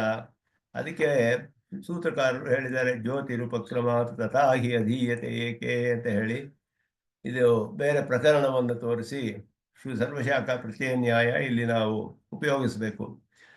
ಜ್ಯೋತಿ ಉಪಕ್ರಮ ಯಸ್ಯ, ಅದು ಜ್ಯೋತಿರುಪಕ್ರಮ ಅಂತ ಹೇಳಲ್ಪಟ್ಟಿದೆ. ಅಧೀಯತೆ ಏಕೆ ರತಃ ಪರೋ ದಿವೋ ಜ್ಯೋತಿರ್ದೀಪ್ಯತೆ, ಅತಃಪರೋ ದಿವೋ ಜ್ಯೋತಿರ್ದೀಪ್ಯತೆ. ದ್ಯುಲೋಕದಲ್ಲಿ ಮೇಲ್ಗಡೆ ಅಲ್ಲಿ ಜ್ಯೋತಿಶಬ್ದನಾದ ಪರಮಾತ್ಮ ಇದ್ದಾನೆ ಪ್ರಕಾಶಮಾನವಾಗಿ. ಜ್ಯೋತಿಶಬ್ದೇನ ಬ್ರಹ್ಮ ನಿರ್ದೇಶ ದರ್ಶನಾತ್ ಇಹ ಸೂತ್ರೇಪಿ ಜ್ಯೋತಿಶಬ್ದೇನ ಬ್ರಹ್ಮ ಉಚ್ಯತೆ. ಇಲ್ಲಿಯೂ ಅದೆಲ್ಲ ಬರುತ್ತೆ ಈ ಪ್ರಕರಣದಲ್ಲಿ. ಪ್ರಕರಣ ನೋಡಿಕೊಂಡು ನಾವು ಇಲ್ಲಿ ಅದನ್ನು ನಿಶ್ಚಯ ಮಾಡಬೇಕು ಅನ್ನೋದನ್ನ ಅಲ್ಲಿ ಇದು ಹೇಳ್ತಾ ಇದ್ದಾರೆ. ಅದುವೇ ಪ್ರಧಾನವಾಗಿ ಇಲ್ಲಿ ಹೇಳ್ತಾ ಇರೋದು. ಉಪಕ್ರಮ ಶಬ್ದ ಕಾರಣತ್ವಾರ್ಥಕ ಸನ್ನೆ ಆತ್ಮತ್ವಂ ಲಕ್ಷ್ಯೇತಿ. ಆದ್ದರಿಂದ ಜ್ಯೋತಿ ಉಪಕ್ರಮ ಅಂದರೆ ಪರಮಾತ್ಮನಿಂದ ಸೃಷ್ಟವಾದದ್ದು ಅಂತ ಅರ್ಥ. ಉಪಕ್ರಮ ಅಂದರೆ ಆರಂಭ ಅಂತ ಅರ್ಥ. ಉಪಕ್ರಮ ಉಪಸಂಹಾರ ಅಂತ. ಈ ಪ್ರಪಂಚವೆಲ್ಲ ಸೃಷ್ಟಿಯಾಗಿರೋದು ಪರಮಾತ್ಮನಿಂದ ಅನ್ನೋದು ಜ್ಯೋತಿ ಉಪಕ್ರಮ ಇದೆಲ್ಲ ಅಂತ ಹೇಳಲ್ಪಟ್ಟಿದೆ. ಅವನಿಂದ ಆರಂಭಿಸಲ್ಪಟ್ಟಿರೋದು ಅಂದರೆ ಅವನಿಂದ ಸೃಷ್ಟವಾದದ್ದು ಅಂತ ಅರ್ಥ. ಆದ್ದರಿಂದ ಸೃಷ್ಟಿಯಾಗಿರೋದು ಅವನ ಕಾರಣ ಆಗಿದ್ದಾನೆ ಅಂದರೆ ಆತ್ಮತ್ವವನ್ನು ಅಲ್ಲಿ ತಿಳಿಸುತ್ತೆ. ಅದನ್ನ ಅರ್ಥ ಮಾಡ್ಕೊಳ್ಬೋದು ಅದರಲ್ಲಿ ಅಂತ ಹೇಳಬೇಕು. ಮೃತ್ಕಾರಣಸಿದ ಘಟಾದೇಹೆ ಮೃದಾತ್ಮಕತ್ವ ದರ್ಶನಾತ್. ಮಣ್ಣಿನಿಂದ ಮಾಡಲ್ಪಟ್ಟ ಘಟವು ಮೃದಾತ್ಮಕ ಅಂತ ಹೇಗೆ ಹೇಳ್ತೀವೋ, ಅಲ್ಲಿ ಮಣ್ಣು ಕಾರಣ ಅನ್ನು ತಿಳಿಯುತ್ತೆ ಘಟಕ್ಕೆ ಮಣ್ಣು ಕಾರಣವಾದ್ದರಿಂದ ಘಟವು ಮೃದಾತ್ಮಕ ಅಂತ ಹೇಳ್ತೀವಿ. ಮೃದಾತ್ಮಕೋ ಘಟ ಅಂತ ಹೇಳ್ತೀವಿ. ಹಾಗೆಯೇ ಜ್ಯೋತಿರೂಪಕ್ರಮ ಅಂತ ಹೇಳಿ ಪ್ರಪಂಚಕ್ಕೆ ಹೇಳಿರೋದ್ರಿಂದ ಇದಕ್ಕೆಲ್ಲ ಅವನು ಆತ್ಮ ಬ್ರಹ್ಮಾತ್ಮಕವಾದದ್ದು ಇದು ಅನ್ನೋದು ತಿಳಿಯಲ್ಪಡುತ್ತೆ. ಆದ್ದರಿಂದ ತಥಾಚ ಜ್ಯೋತಿರೂಪಕ್ರಮ ಬ್ರಹ್ಮಾತ್ಮಿಕ ಇತ್ಯರ್ಥ. ಬ್ರಹ್ಮಾತ್ಮಿಕ ಏವ ಅಜಾಯಿಹ ಮಂತ್ರೆ ಗ್ರಾಹ್ಯ. ಅದರಿಂದ ಬ್ರಹ್ಮಾತ್ಮಕವಾದ ಪ್ರಕೃತಿಯನ್ನೇ ನಾವಿಲ್ಲಿ ಅರ್ಥ ಮಾಡ್ಕೊಳ್ಬೇಕು. ಅಲ್ಲಿ ಉಪಕ್ರಮದಲ್ಲಿಯೂ ಕೂಡ ಈ ಶ್ವೇತಾಶ್ವತರ ಉಪನಿಷತ್ತ ಆರಂಭದಲ್ಲಿ ಕಿಂಕಾರಣಂ ಬ್ರಹ್ಮಕುತಸ್ಮ ಜಾತಾಹ ಅಂತ ಹೇಳಿದಾಗ ಅವರು ಹೇಳಿದ್ರು, ತೇ ಧ್ಯಾನ ಯೋಗಾನುಗತ ಅಪಶ್ಯನ್ ದೇವಾತ್ಮಶಕ್ತಿಂ ಸಗುಣೈರ್ ನಿರೂಢಾಂ. 2 ಮಂತ್ರ ಹೇಳುತ್ತೆ. ಮಂತ್ರ ಹೇಳಿದಾಗ 3ನೇ ಮಂತ್ರ ಆರಂಭದಲ್ಲಿ ಶ್ವೇತಾಶ್ವತರ ಉಪನಿಷತ್ತಿನ ಆರಂಭದಲ್ಲಿ 3ನೇ ಮಂತ್ರ ಮೊದಲು ಹೇಳಿ ಕಿಂಕಾರಣಂ ಬ್ರಹ್ಮಕುತಸ್ಮ ಜಾತಾಹ ಇದೆಲ್ಲ ಪ್ರಶ್ನೆ ಮಾಡಿ ಅವರೆಲ್ಲ ಬ್ರಹ್ಮ ಸ್ವರೂಪವನ್ನು ನಿಶ್ಚಯ ಮಾಡೋಕ್ಕೆ ಎಲ್ಲ ಸೇರಿಕೊಂಡು ವಿಚಾರ ಮಾಡಿದ್ದಾರೆ. ಕಾಲ ಸ್ವಭಾವೋ ನಿಯತಿರಿ ಎದುರುಚ್ಯ ಮೊದಲಾದೆಲ್ಲ ಹೇಳಿ, ಕಾಲವೋ ಸ್ವಭಾವೋ ನಿಯತಿಯ ಎದುರುಚ್ಯವ, ಇದು ಯಾವುದು ಕಾರಣ ಇದೆಲ್ಲ? ಇಲ್ಲ ಜೀವಾತ್ಮನೋ, ಇಲ್ಲ ಪ್ರಕೃತಿ ಸಂಸರ್ಗನಾದ ಸಂಸೃಷ್ಟನಾದ ಜೀವಾತ್ಮ ಕಾರಣವೋ, ಇದ್ಯಾವುದು ಅಲ್ಲ ಅಂತ ನಿಶ್ಚಯ ಮಾಡಿ ತೇ ಧ್ಯಾನಯ ಯೋಗಾನುಗತಾ ಅಪಶ್ಯನ್. ಧ್ಯಾನ ಯೋಗದಲ್ಲಿ ತಪಸ್ಸಿನಲ್ಲಿ ಅವರು ತಿಳಿದುಕೊಂಡ್ರು ಏನು ಅಂದರೆ ದೇವಾತ್ಮಶಕ್ತಿಂ ಸಗುಣೈರ್ ನಿರೂಢಾಂ. ಅವ್ರು ನೋಡ್ತಾರೆ ಧ್ಯಾನದಲ್ಲಿ ತಪಸ್ಸಿನಿಂದ ಸಾಕ್ಷಾತ್ಕಾರ ಮಾಡಿಕೊಂಡ್ರು ಜಗತ್ಕಾರಣವನ್ನು ಯಾರು ಅಂತ. ದೇವಾತ್ಮಶಕ್ತಿಂ ಅಂದರು. ದೇವ ಅಂತ ಹೇಳಿದ್ರೆ ಅಲ್ಲಿ ದೇವ ಏಕಃ ನಾರಾಯಣ ದಿವ್ಯೋ ದೇವ ಏಕೋ ನಾರಾಯಣ ಏಷ ಸರ್ವಭೂತಾಂತರಾತ್ಮ ಅಪಹತಪಾತ್ಮ ದಿವ್ಯೋ ದೇವ ಏಕೋ ನಾರಾಯಣ. ಸುಬಾಲೋಪನಿಷತ್ತಿನ ಮಂತ್ರಗಳ ಅರ್ಥವನ್ನು ಅಲ್ಲಿ ಸ್ಮರಣೆಗೆ ಮಾಡುತ್ತೆ. ದೇವಾತ್ಮ ಶಕ್ತಿ, ಅವನ ದೇವಾತ್ಮ ಪರಮಾತ್ಮನ ಶಕ್ತಿ ಅಂತ ಹೇಳಲ್ಪಟ್ಟಿದೆ ಪ್ರಕೃತಿ. ಸಗುಣೈಹಿ ನಿರೂಢಾಂ, ಸತ್ವರಜಸ್ತಮಸ್ಸುಗಳಿಂದ ಹೊಂದಿರುವಂತಹದ್ದು ಅಂತ ಹೇಳಿ ದೇವಾತ್ಮ ಶಕ್ತಿಯ ಉಪಕ್ರಮದಲ್ಲಿ ಆರಂಭದಲ್ಲಿ ಬರುತ್ತೆ ಆ ಮಂತ್ರ. ಸಗುಣೈಹಿ ನಿರೂಢಾಮಿತಿ ಬ್ರಹ್ಮಾತ್ಮಕ ಅಜಾಯ ಏವ ಪ್ರತಿಪಾದಿತತ್ವಾದೆ. ಈ ಉಪನಿಷತ್ತಿನಲ್ಲಿ ಆರಂಭದಲ್ಲಿಯೇ ಬ್ರಹ್ಮಾತ್ಮಕವಾದ ಪ್ರಕೃತಿ ಹೇಳಲ್ಪಟ್ಟಿದೆ. ಆದ್ದರಿಂದ ಈ ಅಜಾ ಶಬ್ದಕ್ಕೆ ಸ್ವತಂತ್ರವಾದ ಪ್ರಕೃತಿ ಅಂತ ಅರ್ಥ ಮಾಡೋದು ಸಂಭವವಿಲ್ಲ. ತೈತಿರಿಯಲ್ಲೂ ಹಾಗೆಯೇ, ಅಲ್ಲಿಯೂ ಪ್ರಕರಣದಲ್ಲಿ ಇದೇ ಮಂತ್ರ ಬರುತ್ತೆ. ಅಲ್ಲಿಯೂ ಅಜಾಮೇಕ ಅಮಲೋಹಿತ ಶುಕ್ಲ ಕೃಷ್ಣ ತೈತಿರಿಯ ಮಹಾನಾರಾಯಣೋಪನಿಷತ್ತಲ್ಲಿಯೂ ಬರುತ್ತೆ. ಆದರೆ ಅಲ್ಲಿ ಪ್ರಕರಣದಲ್ಲಿ ಪರಮಾತ್ಮ ಸ್ವರೂಪವನ್ನು ತಿಳಿಸಿ ಪರಮಾತ್ಮನಿಂದ ಎಲ್ಲ ಸೃಷ್ಟಿ ಹೇಳಲ್ಪಟ್ಟಿದೆ, ಜಗತ್ತಿನ ಸೃಷ್ಟಿಯಲ್ಲ. ಆ ಪ್ರಕರಣದಲ್ಲಿ ಬರುವಂತಹ ಮಂತ್ರವಾದ್ದರಿಂದ ಅಲ್ಲಿಯೂ ಕೂಡ ಪರಮಾತ್ಮ ಸೃಷ್ಟಿಯನ್ನು ತಿಳಿಯುತ್ತೆ. ಅದನ್ನು ಉದಾಹರಿಸ್ತಾರೆ ಇಲ್ಲಿ. ಅಣೋರಣೀಯ ಮಹತೋಮಹೀಯಾನಿತಿ ಬ್ರಹ್ಮ ಪ್ರಸ್ತುತ್ಯ, ಬ್ರಹ್ಮ ಸ್ವರೂಪವನ್ನು ಹೇಳಿ ಸಪ್ತ ಪ್ರಾಣ ಪ್ರಭವಂತಿ ತಸ್ಮಾತ್, ಅಲ್ಲಿ ಎಲ್ಲವೂ ಅವನಿಂದಲೇ ಸೃಷ್ಟಿಯಾಗುತ್ತೆ. ಸಪ್ತಾರ್ಚಿಷಃ ಎಲ್ಲ ಹೇಳಲ್ಪಟ್ಟಿದೆ. ಸಪ್ತ ಪ್ರಾಣ ಪ್ರಭವಂತಿ ತಸ್ಮಾತ್ ಸಪ್ತಾರ್ಚಿಷ ಸಮಿಧ ಸಪ್ತ ಜಿಹ್ವಾ, ಇದೆಲ್ಲ ಹೇಳಲ್ಪಟ್ಟಿದೆ. ಏನೇನು ಸೃಷ್ಟಿಯಾಗುತ್ತೆ ಅವನಿಂದ. ಪ್ರಾಣೋಪಲಕ್ಷಿತ ಸಕಲ ಪ್ರಪಂಚೋತ್ಪತ್ತಿಂ ವಿಧಾಯ ನಿರ್ವಿಕಾರಸ್ಯ ಬ್ರಹ್ಮಣಃ ಅಪರಿಣಾಮಿತೆಯ ಸಕಲ ಪ್ರಪಂಚ ಉಪಾದಾನತ್ವಂ ನ ಸಂಭವತಿ ಇತಿ ಶಂಕಾ ವಾರಣಾಯ ಪಠಿತಸ್ಯ ಅಸ್ಯ ಮಂತ್ರಸ್ಯ ಬ್ರಹ್ಮಾತ್ಮಕ ಪ್ರಕೃತಿ ಪರತ್ವಸ್ಯ ವಕ್ತವ್ಯತೆಯ ಇಹ ಅಪಿ ತಥಾತ್ವ ಅವಶ್ಯಂ ಭಾವಾಚ್ಚ ಬ್ರಹ್ಮಾತ್ಮಿಕಾ ಏವ ಪ್ರಕೃತಿ ಅಜಾಮಂತ್ರ ಪ್ರತಿಪಾದ್ಯ. ಇದು ಸರ್ವಶಾಖಾ ಪ್ರತ್ಯಯ ನ್ಯಾಯ. ಇದೇ ಮಂತ್ರ ಮಹಾನಾರಾಯಣ ಉಪನಿಷತ್ತಲ್ಲಿ ಬರುತ್ತೆ. ಅಲ್ಲಿಯೂ ಬ್ರಹ್ಮ ಸೃಷ್ಟಿಯನ್ನು ಜಗತ್ತೆಲ್ಲ ಬ್ರಹ್ಮನಿಂದ ಸೃಷ್ಟಿಯಾಗುತ್ತೆ ಅಂತ ಹೇಳುವ ಪ್ರಕರಣ. ಸಮಸ್ತವಾದ ಪ್ರಪಂಚವೂ ಕೂಡ ಸಪ್ತ ಪ್ರಾಣಾಹ ಪ್ರಭವಂತಿ ಅನ್ನು ಹೇಳಿ ಉಪಲಕ್ಷಿತವಾಗಿ ಹೇಳಿ ಸಕಲ ಪ್ರಪಂಚದ ಸೃಷ್ಟಿಯೂ ಕೂಡ ಬ್ರಹ್ಮನಿಂದಲೇ ಆಗುತ್ತೆ ಅಂತ ಹೇಳಿ ಬ್ರಹ್ಮನ ನಿರ್ವಿಕಾರತ್ವ ಎಲ್ಲ ಹೇಳಲ್ಪಟ್ಟಿದೆ. ಅದರಿಂದ ಇಲ್ಲಿ ಅವನು ಎಲ್ಲ ಉಪಾದಾನವಾದರೂ ಅವನಿಗೆ ಯಾವ ದೋಷವೂ ಇಲ್ಲ, ಪರಿಣಾಮವೂ ಇಲ್ಲ ಮೊದಲಾದದ್ದೆಲ್ಲ ಸ್ಪಷ್ಟವಾಗಿ ನಿರೂಪಣೆ ಮಾಡಲ್ಪಟ್ಟಿರೋದ್ರಿಂದ ಅದಕ್ಕೆ ಅನುಗುಣವಾಗಿ ಇಲ್ಲಿಯೂ ವಿರೋಧವಿಲ್ಲದೆ ಬ್ರಹ್ಮಾತ್ಮಕವಾದ ಪ್ರಕೃತಿಯೇ ಅಜಾ ಶಬ್ದದಿಂದ ಇಲ್ಲಿ ಹೇಳಲ್ಪಟ್ಟಿದೆ ಅನ್ನೋದು ಅಲ್ಲಿ ಸ್ಥಾಪನೆ ಮಾಡ್ತಾರೆ. ಹಾಗೆ ಅಲ್ಲಿ ನಾನು ಆಕಾಶಾದೀನ ಬ್ರಹ್ಮ ಉಪಾದಕತ್ವೇನ ಬ್ರಹ್ಮಾತ್ಮಕತ್ವತೆ ಪ್ರಕೃತೇರಪಿ ಬ್ರಹ್ಮೋಪಾದನಕತ್ವೇನ ಉಪಾದಾನಕತ್ವೇನ ಬ್ರಹ್ಮಾತ್ಮಕತ್ವಸ್ಯ ವಕ್ತವ್ಯತೆಯ ಅನುತ್ಪನ್ನಾಯಾಶ್ಚ ತಸ್ಯಾಹ ಬ್ರಹ್ಮ ಉಪಾದಾನಕತ್ವ ಅಸಂಭವೇನ ಬ್ರಹ್ಮಾತ್ಮಕತ್ವ ಅಸಂಭವ. ಇಲ್ಲಿ ಇನ್ನೊಂದು ಆಶಂಕೆ. ಇವರ ರಂಗರಾಮಾನುಜರು ಬೇರೆ ಬೇರೆ ಸಂದೇಹಗಳನ್ನೆಲ್ಲ ಇಟ್ಕೊಂಡು ಇಲ್ಲಿ ವಿಚಾರ ಮಾಡ್ತಾರೆ. ಇನ್ನೊಂದು ವಿಷಯ ಏನು ಅಂದರೆ, ಈಗ ಆಕಾಶ ಅಂತ ಒಂದು ಶಬ್ದ ಬರುತ್ತೆ. ಆಕಾಶವು ಬ್ರಹ್ಮನ ಉಪಾದಾನಕತ್ವ. ಆಕಾಶಾದೀನ ಬ್ರಹ್ಮ ಉಪಾದಾನಕತ್ವೇನ ಬ್ರಹ್ಮನನ್ನೇ ಉಪಾದಾನ ಕಾರಣವನ್ನಾಗಿ ಹೊಂದಿದೆ. ಬ್ರಹ್ಮನೇ ಮೆಟೀರಿಯಲ್ ಕಾಸು ಎಲ್ಲದಕ್ಕೂ ಅಷ್ಟೇ. ಸದೇವ ಸೌಮ್ಯ ಇದಮಗ್ರಾಸಿ ಏಕಮೇವ ಅನ್ನುವ ಶಬ್ದ ಅವನೇ ಉಪಾದಾನ. ಆಮೇಲೆ ಅದ್ವಿತೀಯ ಅಂತ ಹೇಳುವ ಶಬ್ದ ಅವನೇ ನಿಮಿತ್ತ ಕಾರಣ. ನಿಮಿತ್ರಂತರ ವ್ಯಾವೃತ್ತಿ, ಅಧಿಷ್ಠಾತರಂತರ ವ್ಯಾವೃತ್ತಿ ಅಂತ ಹೇಳಿದ್ರು. ಏಕಮೇವ ಅದ್ವಿತೀಯಂ ಅಂತ ಹೇಳಿದಾಗ ಏಕಮೇವ ಶಬ್ದವು ಉಪಾದಾನ ಕಾರಣತ್ವವನ್ನು ಹೇಳುತ್ತೆ. ಅದ್ವಿತೀಯ ಶಬ್ದವು ಇನ್ನೊಂದು ನಿಮಿತ್ತ ಕಾರಣವಿರಲಿಲ್ಲ ಅನ್ನೋದು ತಿಳಿಸುತ್ತೆ. ಅವನೇ ಉಪಾದಾನ ನಿಮಿತ್ತ ಕಾರಣಗಳು. ಆದ್ದರಿಂದ ಅಭಿನ್ನ ನಿಮಿತ್ತೋಪಾದಾನ ಕಾರಣತ್ವ ಅಲ್ಲಿ ಹೇಳಿರೋದು. ಅವನಿಂದ ಸೃಷ್ಟಿಯಾದಾಗ ಪ್ರಕೃತಿ ಮಹತ್ತಾಗಿ ಪರಿಣಾಮ ಹೊಂದುತ್ತೆ. ಪ್ರಕೃತಿ ಶರೀರಕನಾದ ಪರಮಾತ್ಮ ಸಂಕಲ್ಪ ಮಾಡಿ ಮಹತ್ವ ಅಹಂಕಾರ, ಅದಾದ ಮೇಲೆ ಪಂಚ ತನ್ಮಾತ್ರೆಗಳು, ಶಬ್ದ ತನ್ಮಾತ್ರೆ, ಆಮೇಲೆ ಆಕಾಶದ ಸೃಷ್ಟಿ. ಆದ್ದರಿಂದ ಆಕಾಶಕ್ಕೆ ಉಪಾದಾನ ಕಾರಣ ಬ್ರಹ್ಮನೇ, ಮೂಲ ಕಾರಣ ಅವನೇ ಬ್ರಹ್ಮನೇ. ಅದು ಬ್ರಹ್ಮ ಉಪಾದಾನಕತ್ವವೇ, ಬ್ರಹ್ಮನನ್ನು ಉಪಾದಾನ ಕಾರಣವಾಗಿ ಹೊಂದಿದೆ. ಅದರಿಂದ ಅದು ಬ್ರಹ್ಮಾತ್ಮಕತ್ವವತಿ ಪ್ರಕೃತೇರಪಿ ಬ್ರಹ್ಮ ಉಪಾದಾನಕತ್ವೇನ ಪ್ರಕೃತಿಯು ಬ್ರಹ್ಮನನ್ನೇ ಉಪಾದಾನ ಕಾರಣವಾಗಿ ಹೊಂದಿದೆ. ಆ ರೀತಿಯಾಗಿ ಬ್ರಹ್ಮಾತ್ಮಕಸ್ಯ ವಕ್ತವ್ಯತೆಯ ಅನುತ್ಪನ್ನಾಯಾಶ್ಚ ತಸ್ಯಾಹ ಉತ್ಪನ್ನವಾಗದೇ ಇದ್ರೂ ಅದಕ್ಕೆ ಬ್ರಹ್ಮ ಉಪಾದಾನಕತ್ವ ಅಸಂಭವೇನ. ಇದು ಏನಕ್ಕೆ ಈ ಪ್ರಶ್ನೆ ಬರುತ್ತೆ, ಸಂದೇಹ ಅಂದರೆ, ಆಕಾಶ ಉತ್ಪತ್ತಿ ಇದೆ, ನಿತ್ಯ ಪದಾರ್ಥ ಅಲ್ಲ. ಆದರೆ ಬ್ರಹ್ಮವೇ ಉಪಾದಾನ ಕಾರಣ, ಅದರಿಂದ ಬ್ರಹ್ಮಾತ್ಮಕ. ಪ್ರಕೃತಿ ನಿತ್ಯವಾದ ಪದಾರ್ಥ, ಆಕಾಶದಂತೆ ನೀವು ಹೇಳೋಕ್ಕಾಗೋದಿಲ್ಲ. ಆದರೆ ಆಕಾಶದಂತೆ ಬ್ರಹ್ಮಾತ್ಮಕ ಅಂತ ಇಲ್ಲಿಯೂ ಯಾಕೆ ಹೇಳಬಾರ್ದು ಅಂತ ಒಂದು ಪ್ರಶ್ನೆ. ಇಲ್ಲಿ ಬ್ರಹ್ಮಾತ್ಮಕತ್ವ ಆಕಾಶದಂತೆ ಹೇಳೋಕ್ಕಾಗೋದಿಲ್ವಲ್ಲ, ಇಲ್ಲಿ ಹೇಳೋಕ್ಕಾಗೋದಿಲ್ಲ ನೀವು. ಯಾಕೆ ಅಂದರೆ ಆಕಾಶವು ನಿತ್ಯವಾದ ಪದಾರ್ಥ ಅಲ್ಲ. ಆಕಾಶಕ್ಕೆ ಉತ್ಪತ್ತಿ ಇದೆ.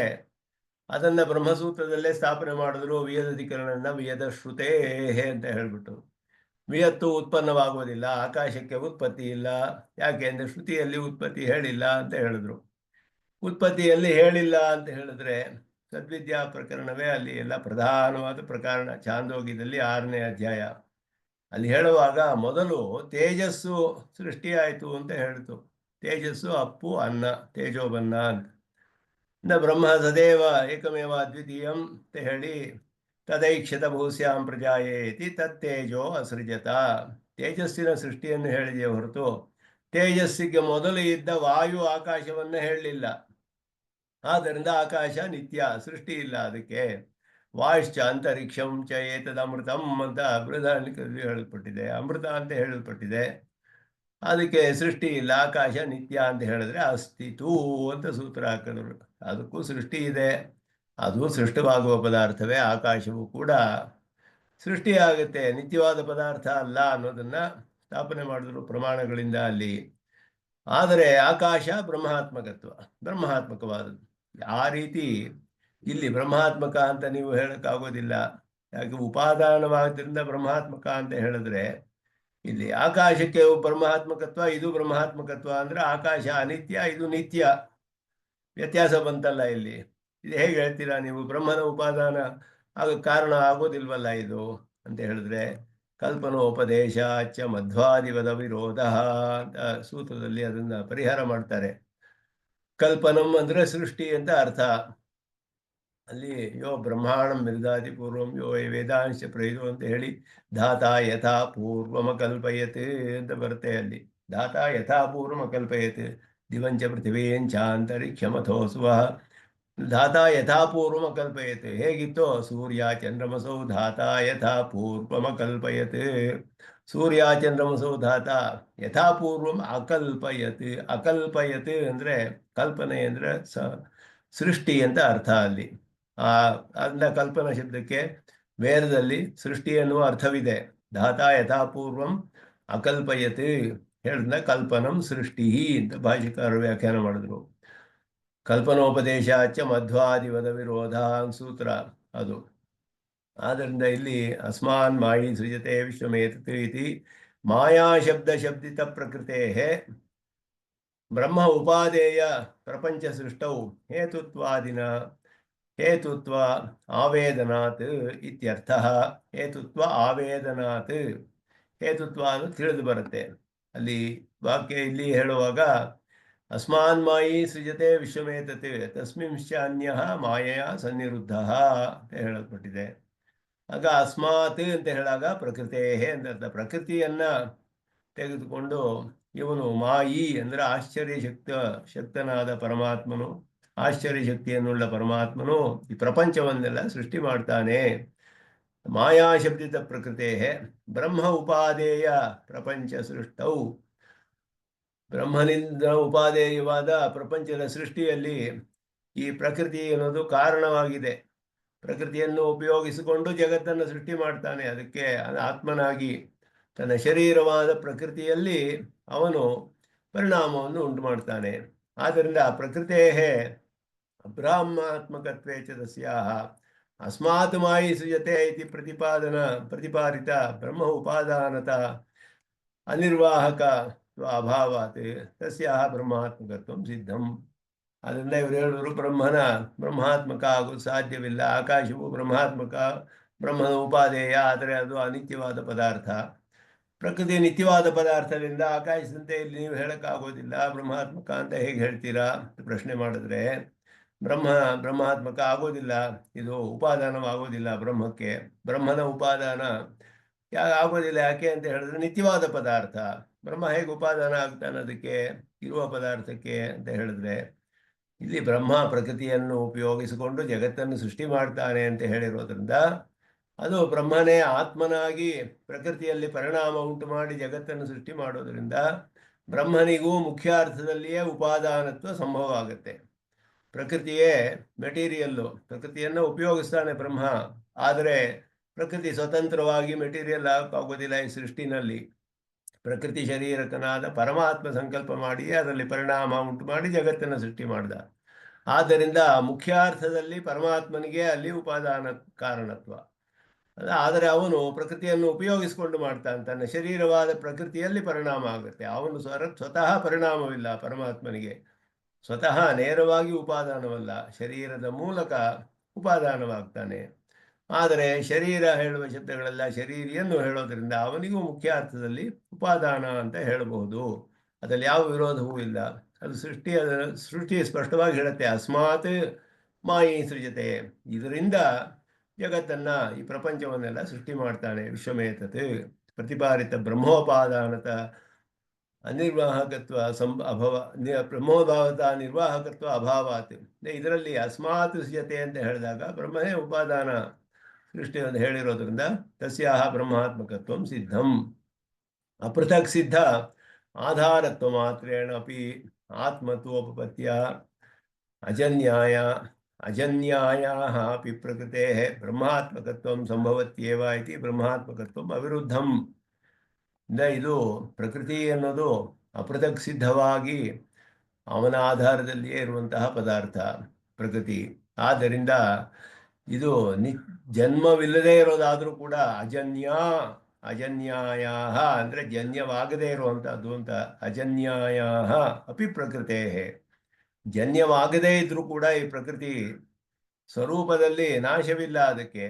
ಆದರೂ ಕೂಡ ಪರಮಾತ್ಮನ ಅಪೃಥಕ್ ಸಿದ್ಧವಾದ ಅವನ ಆಧಾರದಲ್ಲಿ ಅಪೃಥಕ್ ಸಿದ್ಧವಾಗಿ ಇರೋದರಿಂದ ಸ್ವತಂತ್ರವಾಗಿ ಇದಕ್ಕೆ ಸತ್ತೆಯೇ ಇಲ್ಲ. ಆದ್ದರಿಂದ ಬ್ರಹ್ಮಾತ್ಮಕತ್ವವು ಸಂಭವಿಸುತ್ತೆ, ಅದರಿಂದ ವಿರೋಧವಿಲ್ಲ. ಅದಕ್ಕೆ ಮಧ್ವಾಧಿಪತ್ ಅಂತ ಉದಾಹರಣೆಯನ್ನು ಕೊಡ್ತಾರೆ. ಮಧು ಶಬ್ದಿನ ಅಸೋ ಆದಿತ್ಯೋ ದೇವ ಮಧು ಅದೆಲ್ಲ ಬರುತ್ತೆ. ಆದಿತ್ಯನು ಹೇಳಲ್ಪಡ್ತಾನೆ ಅಂತ ಹೇಳ್ಬಿಟ್ಟು ಆದಿತ್ಯವತೆ ಇತ್ಯರ್ಥ. ಆದಿತ್ಯಸ್ಯ ನೈವೋದೇತ ನಾಸ್ತಮೇತ ಇತಿ ಅಕಾರ್ಯತೆಯ ಶ್ರುತಸ್ಯೈವ ಯಹ ಆದಿತ್ಯೇ ತಿಷ್ಠನ್ ಇತ್ಯಾದಿನ ಬ್ರಹ್ಮಾತ್ಮಕಂಚ ಏವಂ ಅನಾದೇಹೇ ಅಪಿ ಉಪಪದ್ಯತೆ ಬ್ರಹ್ಮಾತ್ಮಕತ್ವಂ ಇತಿ ಸ್ಥಿತಂ. ಅನಾದಿಯಾಗಿದ್ರು ಕೂಡ ಅಜಾಶಬ್ದಕ್ಕಿಂದ ಹೇಳಲ್ಪಟ್ಟ ಪ್ರಕೃತಿಗೆ ಬ್ರಹ್ಮಾತ್ಮಕತ್ವ ಅಂತ ಹೇಳೋದ್ರಲ್ಲಿ ಯಾವ ವಿರೋಧವೂ ಇಲ್ಲ. ಶ್ರುತಿ ಹಾಗೆಯೇ ಹೇಳಿದೆ. ಆದಿತ್ಯನಿಗೆ ಯಥಾ ಮಧ್ವಾಧಿಪತಿ ಅಂತ ಹೇಳಿದ್ರು. ಮಧುವಿದ್ಯೆಯಲ್ಲಿ ಬರುವಾಗ ಸೌ ಆದಿತ್ಯೋ ದೇವ ಮಧು, ದೇವತೆಗಳಿಗೆಲ್ಲ ಮಧು ಅಂತೆ. ಆದಿತ್ಯ ಅಂತ ಹೇಳಿ ವಸುರುದ್ರ ಆದಿತ್ಯ ಪದಗಳಿಗೆ ಅವರೆಲ್ಲ ಉಪಾಸನೆ ಮಾಡುವಂತಹ ಮಧುವಿದ್ಯೆ ಅನ್ನುವಂತಹ ವಿದ್ಯೆ ಅದನ್ನು ಅಲ್ಲಿ ಹೇಳಲ್ಪಟ್ಟಿದೆ. ಅದರಲ್ಲಿ ಮುಖ್ಯವಾಗಿ ಹೇಳೋದು ಆದಿತ್ಯನಿಗೆ ನೈವ ಉದಯತ ನ ಅಸ್ತಮೇತ. ಅವನು ಉದಯವೂ ಇಲ್ಲ ಅಸ್ತವೂ ಇಲ್ಲ ಅಂತ ಹೇಳಿದ್ರೆ ಸೃಷ್ಟಿ ಅವನಿಗೆ ಆದಿ ಅಂತವಿಲ್ಲ ಅಂತ ಅರ್ಥ ಬರುತ್ತೆ. ಅವನು ಅಕಾರ್ಯತೆಯ ಶ್ರುತಸ್ಯ, ಕಾರ್ಯವಲ್ಲ. ಯಾಕೆ ಅಂದರೆ ಅವನಿಗೆ ಸೃಷ್ಟಿ ಇಲ್ಲ ಅಂತ ಅಲ್ಲಿ ಹೇಳಲು ಬಂದಿದ್ರು ಕೂಡ ಬೇರೆ ಇನ್ನೊಂದು ಶ್ರುತಿಯನ್ನು ನೋಡಿದ್ರೆ ಯಹ ಆದಿತ್ಯ ತಿಷ್ಠನ್ ಅಂತ ಹೇಳಿ ಯಸ್ಯ ಆದಿತ್ಯ ಶರೀರಂ ಯಹ ಆದಿತ್ಯ ಮಂತರೋ ಯಮಯತಿ ಸತೆ ಆತ್ಮ ಅಂತರ್ಯಾಮಿ ಅಮೃತ. ಆದಿತ್ಯನಲ್ಲಿ ಇರುವನು, ಅವನಿಗೂ ಅಂತರ್ಯಾಮಿಯಾಗಿ ಅವನಿಗೆ ಆತ್ಮನಾಗಿ ಇದ್ದಾನೆ ಪರಮಾತ್ಮ, ಅಮೃತನು, ಅವನಿಗೆ ದೋಷವಿಲ್ಲ. ಬ್ರಹ್ಮಾತ್ಮಕತ್ವವು ನೇರವಾಗಿ ಹೇಳಲ್ಪಟ್ಟಿರೋದ್ರಿಂದ ಅನಾದಿಯಾದರೂ ಕೂಡ ಈ ಅಜ ಅಂತ ಹೇಳಲ್ಪಟ್ಟ ಪ್ರಕೃತಿಗೆ ಬ್ರಹ್ಮಾತ್ಮಕತ್ವವು ಸ್ಪಷ್ಟವಾಗಿ ಶ್ರುತಿಯಲ್ಲಿ ಪ್ರತಿಪಾದಿತವಾಗಿದೆ ಅನ್ನೋದು ಸ್ಪಷ್ಟವಾಗಿ ಅದನ್ನು ಸಾಧಿಸಿದ್ರು. ಇನ್ನು ಮುಂದೆ ದ್ವಾಸುಪರ್ಣ ಸಯುಜ ಸಖಾಯ ಹಿಂದಿಯೋ ಬಂತು. ತಯೋರನ್ಯ ಪಿಪ್ಪಲಂ ಸ್ವಾದು ಅತ್ತಿ ಅನಶ್ನನ್ ಅನ್ಯ ಅಭಿಚಾಕಶೀತಿ. ದ್ವಾಸುಪರ್ಣ ಸಯುಜಾ ಸಖಾಯ ಸಮಾನೇ ಸಮಾನಂ ವೃಕ್ಷಂ ಪರಿಶಸ್ವ ಜಾತೆ. ಹೇಳುವಾಗ ಪ್ರಕೃತಿ ಸಂಬಂಧ ಅವಿಶೇಷೇಪಿ ಜೀವಸ್ಯ ಭೋಕ್ತೃತ್ವಂ ನ ಪರಮಾತ್ಮನಃ ಇತ್ಯೇತತ್ ದೃಷ್ಟಾಂತಮುಖೇನ ಪ್ರದರ್ಶಯತಿ. ಪ್ರಕೃತಿ ಸಂಬಂಧ ಅವಿಶೇಷೇಪಿ ಎಂದು ಎರಡು ಪಕ್ಷಿಗಳು ಒಳ್ಳೆಯ ಸುಪರ್ಣ, ಪರ್ಣ ಅಂದರೆ ರೆಕ್ಕೆಗಳು, ಒಳ್ಳೆಯ ರೆಕ್ಕೆಗಳು ಅಂತಹ ಎರಡು ಪಕ್ಷಿಗಳು ಒಟ್ಟಿಗೆ ಇದೆ, ಸಮಾನವಾಗಿ ಒಂದೇ ವೃಕ್ಷವನ್ನು ಆಶ್ರಯಿಸಿದೆ. ಅದರಲ್ಲಿ ಒಂದು ಪಿಪ್ಪಲ ಫಲವನ್ನು ಬಹಳ ಚೆನ್ನಾಗಿದೆ ಅಂತ ತಿಂದ ಅನುಭವಿಸ್ತಾ ಇದೆ. ಸ್ವಾದು ಹತ್ತಿ ಬಹಳ ಚೆನ್ನಾಗಿದೆ ಅಂತ ಅನುಭವಿಸ್ತಿದೆ. ಇನ್ನೊಂದು ಏನನ್ನು ತಿನ್ನದೆ ಪ್ರಕಾಶಮಾನವಾಗಿದೆ, ಅಭಿಚಾಕಶೀತಿ, ಪ್ರಕಾಶಮಾನವಾಗಿದೆ ಹೇಳುವ. ಇದರಲ್ಲಿ ವೃಕ್ಷ ಅಂತ ಹೇಳೋದ್ರಿಂದ ಶರೀರವು ಹೇಳಲ್ಪಟ್ಟಿದೆ. ಛೇದನಾರ್ಹವಾದದ್ದು ಅಂತ ಅರ್ಥ. ವೃಕ್ಷ ಶಬ್ದಕ್ಕೆ ಯೌಗಿಕ ಅರ್ಥದಲ್ಲಿ ವೃಂಚ್ಛೇದೆ ಅಂತ, ಛೇದನಾರ್ಹವಾದದ್ದು ಅಂತ ಛೇದಿಸಲ್ಪಡುವಂತಹದ್ದು ವೃಕ್ಷ. ಆದ್ದರಿಂದ ಇಲ್ಲಿ ಶರೀರವು ಹೇಳಲ್ಪಟ್ಟಿದೆ, ನಾಶವಾಗುತ್ತೆ ಶರೀರ, ಅದನ್ನು ನಾವು ತ್ಯಾಗ ಮಾಡಬೇಕು ಅಂತ ಅರ್ಥ. ಸಂಬಂಧವನ್ನು ಬಿಡಿಸ್ಕೊಳ್ಬೇಕು ನಾವು. ಅದು ಇಲ್ಲಿ ಆ ಒಂದು ಅರ್ಥದಲ್ಲಿ ವೃಕ್ಷ ಅನ್ನುವ ಶಬ್ದ ಶರೀರಕ್ಕೆ ಹೇಳಲ್ಪಟ್ಟಿದೆ. ಆ ಒಂದು ಪ್ರಕೃತಿ ಸಂಬಂಧ ಅಂತ ಹೇಳುವಂತಹದ್ದು ಅದು ವೃಕ್ಷ ಶರೀರ ಅಂತ ಹೇಳೋದ್ರಿಂದ ಪ್ರಕೃತಿ ಸಂಬಂಧ ತಿಳಿದು ಬರುತ್ತೆ. ಪ್ರಕೃತಿ ಸಂಬಂಧದಿಂದ ಪಿಪ್ಪಲಂ ಸ್ವಾದು ಅತ್ತಿ ಕರ್ಮಫಲವನ್ನು ಒಬ್ಬ ಅನುಭವಿಸ್ತಾ ಇದ್ದಾನೆ ಹೇಳಿದಾಗ ಒಂದೇ ವೃಕ್ಷವನ್ನು ಜೀವಾತ್ಮನು ಪರಮಾತ್ಮನು ಅಲ್ಲಿ ಆಶ್ರಯಿಸಿದ್ದಾರೆ ಅಂತ ಹೇಳಿದ್ರೆ ಪ್ರಕೃತಿ ಸಂಬಂಧ ಇಬ್ಬರಿಗೂ ಇದೆ ಅಂತ, ಸಮಾನವಾಗಿದೆ ಅಂತ ತಿಳಿದು ಬರುತ್ತೆ. ಅಂದ್ರೆ ಪ್ರಕೃತಿ ಸಂಬಂಧ ಅವಿಶೇಷ, ಯಾವ ವಿಶೇಷವೂ ಇಲ್ಲ, ಪ್ರಕೃತಿ ಸಂಬಂಧ ಇಬ್ಬರಿಗೂ ಇದೆ ಅಂತ ತಿಳಿದು ಬರ್ತಿದೆಯಲ್ಲ. ಇದರಲ್ಲಿ ಇಬ್ಬರು ಒಂದೇ ಶರೀರದಲ್ಲಿ ಇದ್ರೆ ಇಬ್ಬರಿಗೂ ಪ್ರಕೃತಿ ಸಂಬಂಧ ಇದ್ದ ಹಾಗೆ ಆಯ್ತಲ್ಲ. ಇಲ್ಲಿ ಪ್ರಕೃತಿ ಸಂಬಂಧ ಅವಿಶೇಷೇಪಿ ಜೀವಸ್ಯ ಭೋಕ್ತೃತ್ವಂ, ಜೀವನಿಗೆ ಕರ್ಮಫಲ ಭೋಕ್ತೃತ್ವವಿದೆ, ನ ಪರಮಾತ್ಮನಃ, ಪರಮಾತ್ಮನಿಗೆ ಇಲ್ಲ. ಇತ್ಯೇತತ್ ದೃಷ್ಟಾಂತ ಮುಖೇನ ಪ್ರದರ್ಶಯತಿ. ದೃಷ್ಟಾಂತದ ಮೂಲಕ ಇಲ್ಲಿ ಶ್ರುತಿ ನಮಗೆ ತಿಳಿಸ್ತಾ ಇದೆ. ಯುಜ್ಯತೆ ಇತಿ ಯುಕ್ ಶಬ್ದ ಗುಣಪರಃ, ಯೋಗ ಯುಜ್ಯತೆ ಸಯುಜ ಅಂತ ಹೇಳುವಾಗ ಸಮಾನ ಗುಣಕಃ ಸಯುಕ್ ಅಂತ ಹೇಳಲ್ಪಟ್ಟಿದೆ. ಯುಕ್ ಅನ್ನುವ ಶಬ್ದ ಗುಣವನ್ನು ತಿಳಿಸುತ್ತೆ. ಸಮಾನ ಗುಣಕಃ ಸಯುಕ್ ಈ ವ್ಯಾಸಾರ್ಯೈ ವಿವೃತತ್ವಾತ್. ಸುದರ್ಶನ ಸೂರಿಗಳು ಅದಕ್ಕೆ ಅರ್ಥವನ್ನೇ ಹೇಳ್ತಾರೆ ಶುದ್ಧ ಪ್ರಕಾಶಿಕೆಯಲ್ಲಿ. ಸಮಾನ ಗುಣಕರಿಗೆ ಸಯುಕ್ ಅಂತ ಹೆಸರು. ಸಖಾಯವು ಪರಸ್ಪರ ಅವಿನಾಭೂತವು, ಇಬ್ಬರು ಒಟ್ಟಿಗೆ ಇರುವಂತ ಅವರು ಸಖಾಯವು ಅಂತ ಸಖರು ಅಂತ ಹೇಳಿದ್ರೆ, ಗಮನ ಸಾಧನತ್ವೇನ ಪರ್ಣಶಬ್ದಿತ ಪಕ್ಷ ಸದೃಶ ಜ್ಞಾನಾದಿ ಗುಣವಂತವು. ಪಕ್ಷ ಅನ್ನೋದಕ್ಕೆ ಇಲ್ಲಿ ರೆಕ್ಕೆಗಳು ಏನು ಅಂದ್ರೆ ಪಕ್ಷಿಗೆ ಗಮನ ಸಾಧನ ರೆಕ್ಕೆಗಳು. ಆದರೆ ಇಲ್ಲಿ ಜೀವಾತ್ಮ ಪರಮಾತ್ಮ ಹೇಳುವಾಗ ಜ್ಞಾನವೇ ಮೊದಲಾದ ಗುಣಗಳನ್ನು ಉಳ್ಳವು. ಇನ್ನು ಧರ್ಮಭೂತ ಜ್ಞಾನದಿಂದಲೇ ಎಲ್ಲ ತಿಳಿತಾನೆ. ಇವನಿಗೆಲ್ಲವೂ ಇವನ ವ್ಯಾಪಾರಗಳೆಲ್ಲ ಧರ್ಮಭೂತ ಜ್ಞಾನದಿಂದಲೇ ಆಗೋದು ಜೀವಾತ್ಮನಿಗೆ. ಆದ್ದರಿಂದ ಆ ಜ್ಞಾನ ಅನ್ನೋದು ಪಕ್ಷದಂತೆ ಹೇಳಲ್ಪಟ್ಟಿದೆ. ಇಲ್ಲಿ ಪಕ್ಷಿಗಳಿಗೆ ಹೇಗೆ ಪಕ್ಷ ಗಮನ ಸಾಧನವೋ ಹಾಗೆ ಇವನಿಗೆ ಜ್ಞಾತ ಆದವನಿಗೆ ತಿಳಿಯಿಕೆ ಸಾಧನ ಧರ್ಮಭೂತ ಜ್ಞಾನ. ಆದ್ದರಿಂದ ಜ್ಞಾನವೇ ಮೊದಲಾದ ಗುಣಗಳನ್ನು ಉಳ್ಳವರು. ಸಮಾನಂ ವೃಕ್ಷಂ ಪರಿಶಸ್ವಜಾತೆ ಏಕ ವೃಕ್ಷಂ ವೃಕ್ಷವತ್ ಛೇದನಾರ್ಹಂ ಶರೀರಂ ಸಮಾಶ್ರಿತವು. ಛೇದನಾರ್ಹಂ ಇದನ್ನ ಕತ್ತರಿ ಹಾಕಬೇಕು. ಅಸಂಗಶಸ್ತ್ರೇನ ದೃಢೇನ ಛಿತ್ವಾ ಅಂತ ಗೀತೆಯಲ್ಲಿ ಹೇಳಿದೆ. ಅಸಂಗ ಅನ್ನುವ ಶಸ್ತ್ರದಿಂದ ಇದನ್ನು ಕತ್ತರಿಸಿ ಹಾಕು ಇದನ್ನ ಅಂತ ಹೇಳಲ್ಪಟ್ಟಿದೆ. ಅಸಂಗಶಸ್ತ್ರೇನ ದೃಢೇನ ಛಿತ್ವಾ, ಇದು ಛೇದನಾರ್ಹವಾದದ್ದು ಶರೀರ, ಅದಕ್ಕೆ ವೃಕ್ಷ ಅಂತ ಹೇಳಲ್ಪಟ್ಟಿದೆ. ವೃಂಗ್ ಛೇದೆ ಅಂತ ಧಾತುವಿನಿಂದ ಬಂದ ಶಬ್ದ. ತಯೋಹ ಮಧ್ಯೆ ಏಕಃ ಜೀವ, ಅವನು ಪರಿಪಕ್ವ ಪಿಪ್ಪಲಂ ಅಶ್ವತ್ಥ ಫಲ ಸದೃಶಂ ಕರ್ಮಫಲಂ ಅಶ್ನಾತಿ. ಅಶ್ವತ್ಥ ಫಲದಂತೆ ಪಿಪ್ಪಲ ಅನ್ನುವಂತಹ ಒಂದು ಪರಿಪಕ್ವವಾದ ಕರ್ಮಫಲ ಅನುಭವಿಸ್ತಾನೆ. ಪಿಪ್ಪಲ ಅಂತ ಹೇಳಿರೋದು ಕರ್ಮಫಲ, ವೃಕ್ಷ ಅನ್ನೋದು ಶರೀರ, ಸುಪರ್ಣ ಅಂತ ಹೇಳಿದ್ರೆ ಜ್ಞಾನ ಮೊದಲಾದ ಗುಣಗಳು. ಎರಡು ಪಕ್ಷಿಗಳು ಅಂತ ಹೇಳಿದ್ರೆ ಜೀವಾತ್ಮ ಪರಮಾತ್ಮರು ಸಖಾಯವು ಅಂತ ಹೇಳಿರೋದು.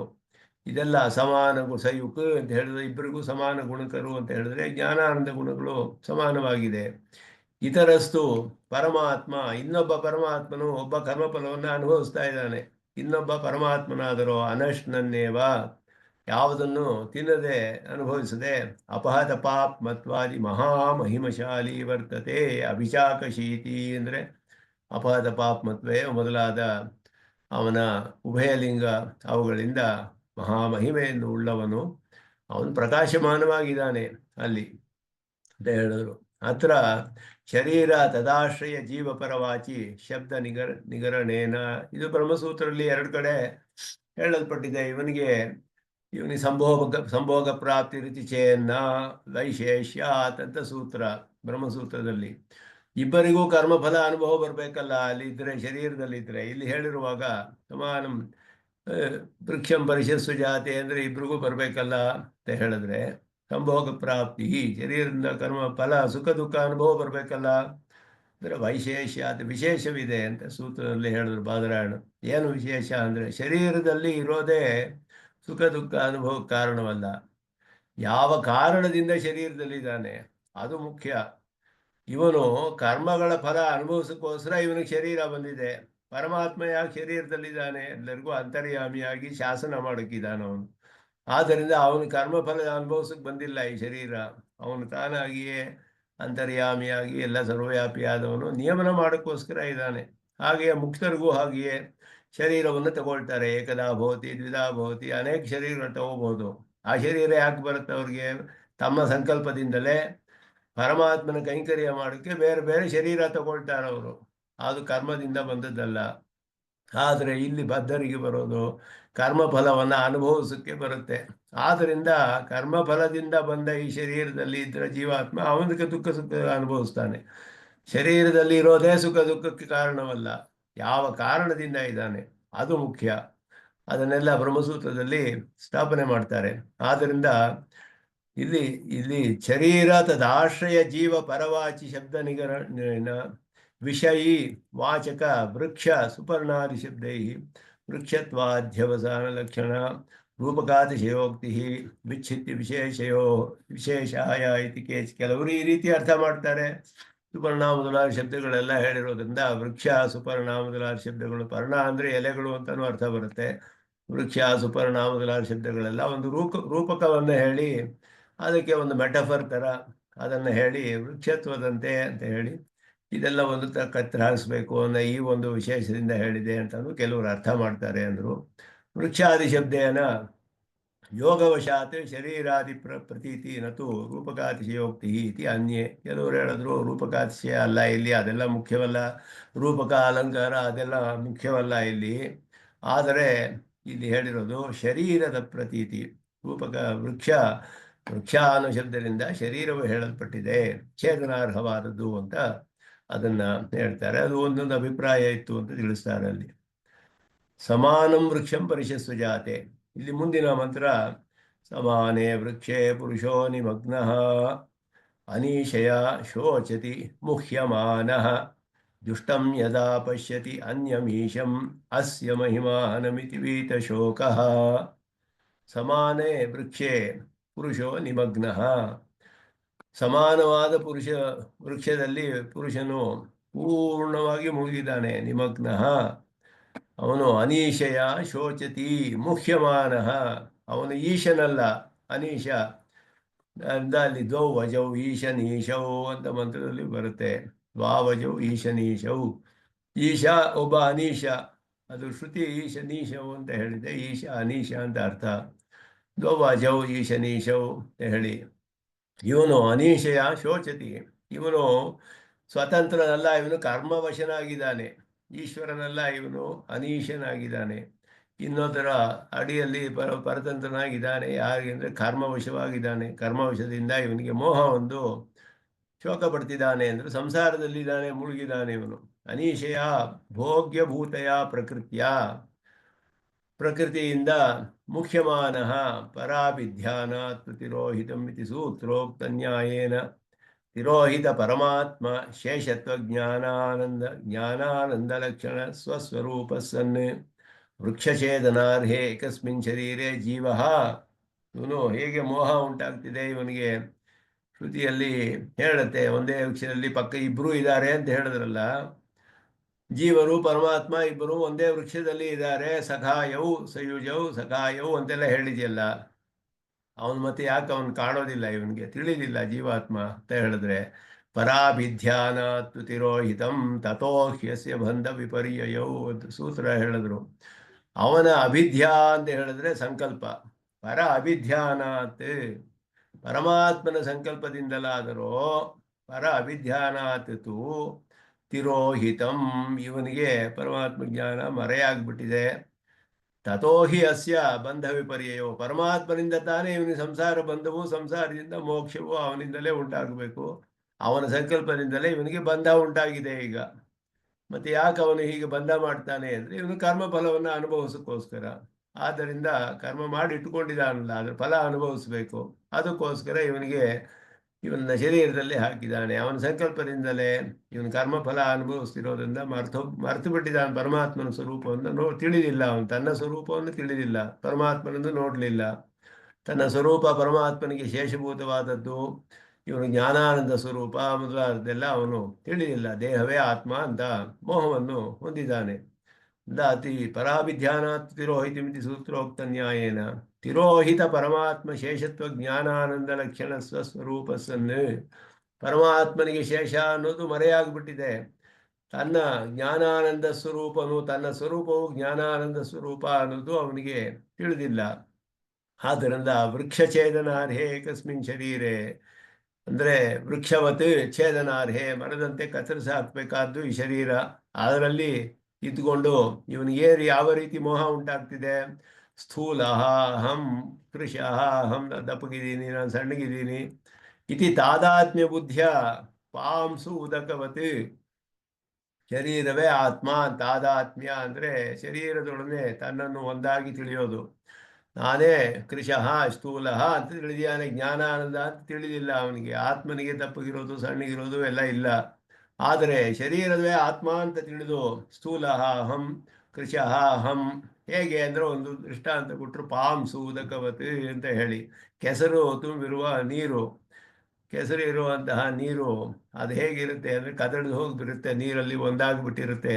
ಅದು ತದೇಕತಾಮಾಪನ್ನ ಸನ್, ಅದರೊಡನೆ ಒಂದಾಗ್ಬಿಟ್ಟು ತತ್ ಸಂಸರ್ಗಕೃತಾನಿ ಸುಖ ದುಃಖಾನಿ ಅನುಭವತಿ, ಅದರ ಸಂಸರ್ಗದಿಂದ ಉಂಟಾಗುವಂತಹ ಸುಖ ದುಃಖಗಳನ್ನೆಲ್ಲ ಅನುಭವಿಸ್ತಾನೆ. ಅನೀಶಯ ಶೋಚತಿ ಮುಖ್ಯಮಾನಃ, ದೇಹವೇ ಆತ್ಮ ಅನ್ನುವ ಮೋಹವನ್ನು ಪಡೆದು ಶೋಕ ಪಡ್ತಾ ಇದ್ದಾನೆ ಅವನು. ಕರ್ಮದ ಪ್ರಕೃತಿಗೆ ಅಧೀನನಾಗಿ. ಯದಾ ಅಸೌ ಜೀವ ನಿಮಗ್ನಾತ್ ಸ್ವಸ್ಮಾತ್ ಧಾರಕತ್ವ ನಿಯಂತೃತ್ವ ಶೇಷಿತ್ವಾದಿನ ವಿಲಕ್ಷಣಂ ಸ್ವಕರ್ಮಭಿಃ ಪ್ರೀತಂ ಪರಮಾತ್ಮಾನಂ ಅಖಿಲ ಜಗದೀಶನಂ ಜಗದೀಶ ಈಶನ ಲಕ್ಷಣಂ ಅಸ್ಯ ಮಹಿಮಾನಂಚ ಪಶ್ಯತಿ ತದಾ ವೀತಶೋಕೋ ಭವತಿ. ಆದರೆ ಇವನು ತಪ್ಪಿಸ್ಕೊಳ್ಳೋಕ್ಕೆ ಮಾರ್ಗವಿದೆಯೇ ಅಂದರೆ ಮಾರ್ಗವಿದೆ. ಶ್ರುತಿ ಹೇಳುತ್ತೆ ಇವನು ತಪ್ಪಿಸ್ಕೊಳ್ಬಹುದು. ವೀತಶೋಕ ಭವತಿ, ತಪ್ಪಿಸ್ಕೊಳ್ಬಹುದು, ಶೋಕವನ್ನೆಲ್ಲ ಪೂರ್ಣವಾಗಿ ಕಳೆಸ್ಕೊಳ್ಬಹುದು. ಯಾವಾಗ ಅಂತ ಹೇಳಿದ್ರೆ ಯದಾ ಸೌ ಜೀವ ನಿಮಗ್ನಾತ್ ತಸ್ಮಾತ್ ಧಾರಕತ್ವ, ಪೂರ್ಣವಾಗಿ ಮುಳುಗಿರುವ ತನಗಿಂತ ಬೇರೆಯಾದ ಪರಮಾತ್ಮನನ್ನು ತಿಳಿಬೇಕು. ನಿಮಗ್ನಾತ್ ಸ್ವಸ್ಮಾತ್ ಅನ್ಯಂ ಪಶ್ಯತಿ, ಇನ್ನೊಬ್ಬನನ್ನ ನೋಡ್ತಾನೆ. ಪಶ್ಯತಿ ಅನ್ಯಂ ಈಶಂ, ಅನ್ಯಂ ಈಶಂ ಪಶ್ಯತಿ, ತನಗಿಂತ ಬೇರೆಯಾದ ಪರಮಾತ್ಮನನ್ನು ನೋಡ್ತಾನೆ. ಅವನಿಗೆ ಸ್ವರೂಪವನ್ನು ಹೇಗೆ ನೋಡ್ತಾನೆ ಅಂದರೆ ಧಾರಕತ್ವ ನಿಯಂತೃತ್ವ ಶೇಷತ್ವಾದಿನ ವಿಲಕ್ಷಣಂ, ಅವನು ಎಲ್ಲವನ್ನು ಧಾರಣೆ ಮಾಡ್ತಾನೆ, ಎಲ್ಲರಿಗೂ ಶೇಷಿತ್ವಾತ್ ಶೇಷಿಯಾಗಿದ್ದಾನೆ, ನಿಯಂತ ಆಗಿದ್ದಾನೆ, ಎಲ್ಲಕ್ಕೂ ಎಲ್ಲವನ್ನು ನಿಯಮನ ಮಾಡುವವನು, ಎಲ್ಲಕ್ಕೂ ಶೇಷಿಯಾದವನು, ಎಲ್ಲವನ್ನೂ ಧರಿಸಿರುವವನು. ಆ ಒಂದು ಲಕ್ಷಣಗಳಿಂದ ವಿಲಕ್ಷಣನಾದ ಪರಮಾತ್ಮ ಅವನನ್ನು ತನ್ನ ಉಪಾಸನೆಯೇ ಪ್ರಪತ್ತಿಯೋ ಮೊದಲಾದ ಕರ್ಮಗಳಿಂದ, ಶಾಸ್ತ್ರಕ್ಕೆ ಅನುಸಾರವಾಗಿ ಮಾಡಿದ ಕರ್ಮಗಳಿಂದ ಅವನ ಪ್ರೀತಿಯನ್ನು ಸಂಪಾದನೆ ಮಾಡಿದ್ರೆ ಸ್ವಕರ್ಮಭಿಃ ಪ್ರೀತಂ ಪರಮಾತ್ಮಾನಂ ಅಖಿಲ ಜಗದೀಶನ ಲಕ್ಷಣಮಸ್ಯ ಲಕ್ಷಣಂ, ಅಖಿಲ ಜಗದೀಶನ ಲಕ್ಷಣಂ, ಎಲ್ಲ ಜಗತ್ತನ್ನು ಆಳುವಂತಹ ಅವನ ಲಕ್ಷಣವನ್ನು, ಅದನ್ನು ಅವನ ಮಹಿಮೆ ಅಸ್ಯ ಮಹಿಮಾನಂಚ ಪಶ್ಯತಿ, ಅವನ ಮಹಿಮೆ, ಇವನ ಮಹಿಮೆ ಹೇಗಿದೆ ಪರಮಾತ್ಮನ ಮಹಿಮೆ ಅಂತ ಅವನ ಸ್ವರೂಪವನ್ನು ನೋಡಿದಾಗ ತನಗಿಂತ ವಿಲಕ್ಷಣವಾದ ಪರಮಾತ್ಮನ ಸ್ವರೂಪವನ್ನು ಅವನ ಒಂದು ಅನುಗ್ರಹದಿಂದಲೇ ಶೋಕವನ್ನೆಲ್ಲ ಕಳೆದುಕೊಳ್ತಾನೆ. ವೀತಶೋಕ ಭವತಿ ಅಂತ ಹೇಳಿಬಿಟ್ಟು ಕೆಲವರು ಈ ರೀತಿ ಇದಕ್ಕೆ ಬೇರೆಯಾಗಿಯೂ ಅರ್ಥ ಮಾಡಿದ್ದಾರೆ ಅಂತ ಹೇಳಿದ್ರು. ಕೇಚಿತ್ತು ಅನೀಶತ್ವೇನ ಅಸಮರ್ಥತ್ವೇನ ಶೋಚನ್ನೇ, ಅನೀಶಯ ಶೋಚತಿ ಅಂದರೆ ಅಸಮರ್ಥನಾಗಿ ಅಂತ ಹೇಳಿದ್ರು. ಪ್ರಕೃತಿಗೆ ವಶನಾಗಿ ಅಂತ ಅರ್ಥ ಮಾಡಲಿಲ್ಲ. ಇವನಿಗೆ ಸಾಮರ್ಥ್ಯವಿಲ್ಲದೆ ಶೋಕ ಪಡ್ತಾ ಇದ್ದಾನೆ. ಸ್ವ ಉದ್ಧರಣ ಸಮರ್ಥಂ, ತನ್ನನ್ನು ಉದ್ಧರಿಸೋಕ್ಕೆ ಸಮರ್ಥನಾದ ಸ್ವಯಂ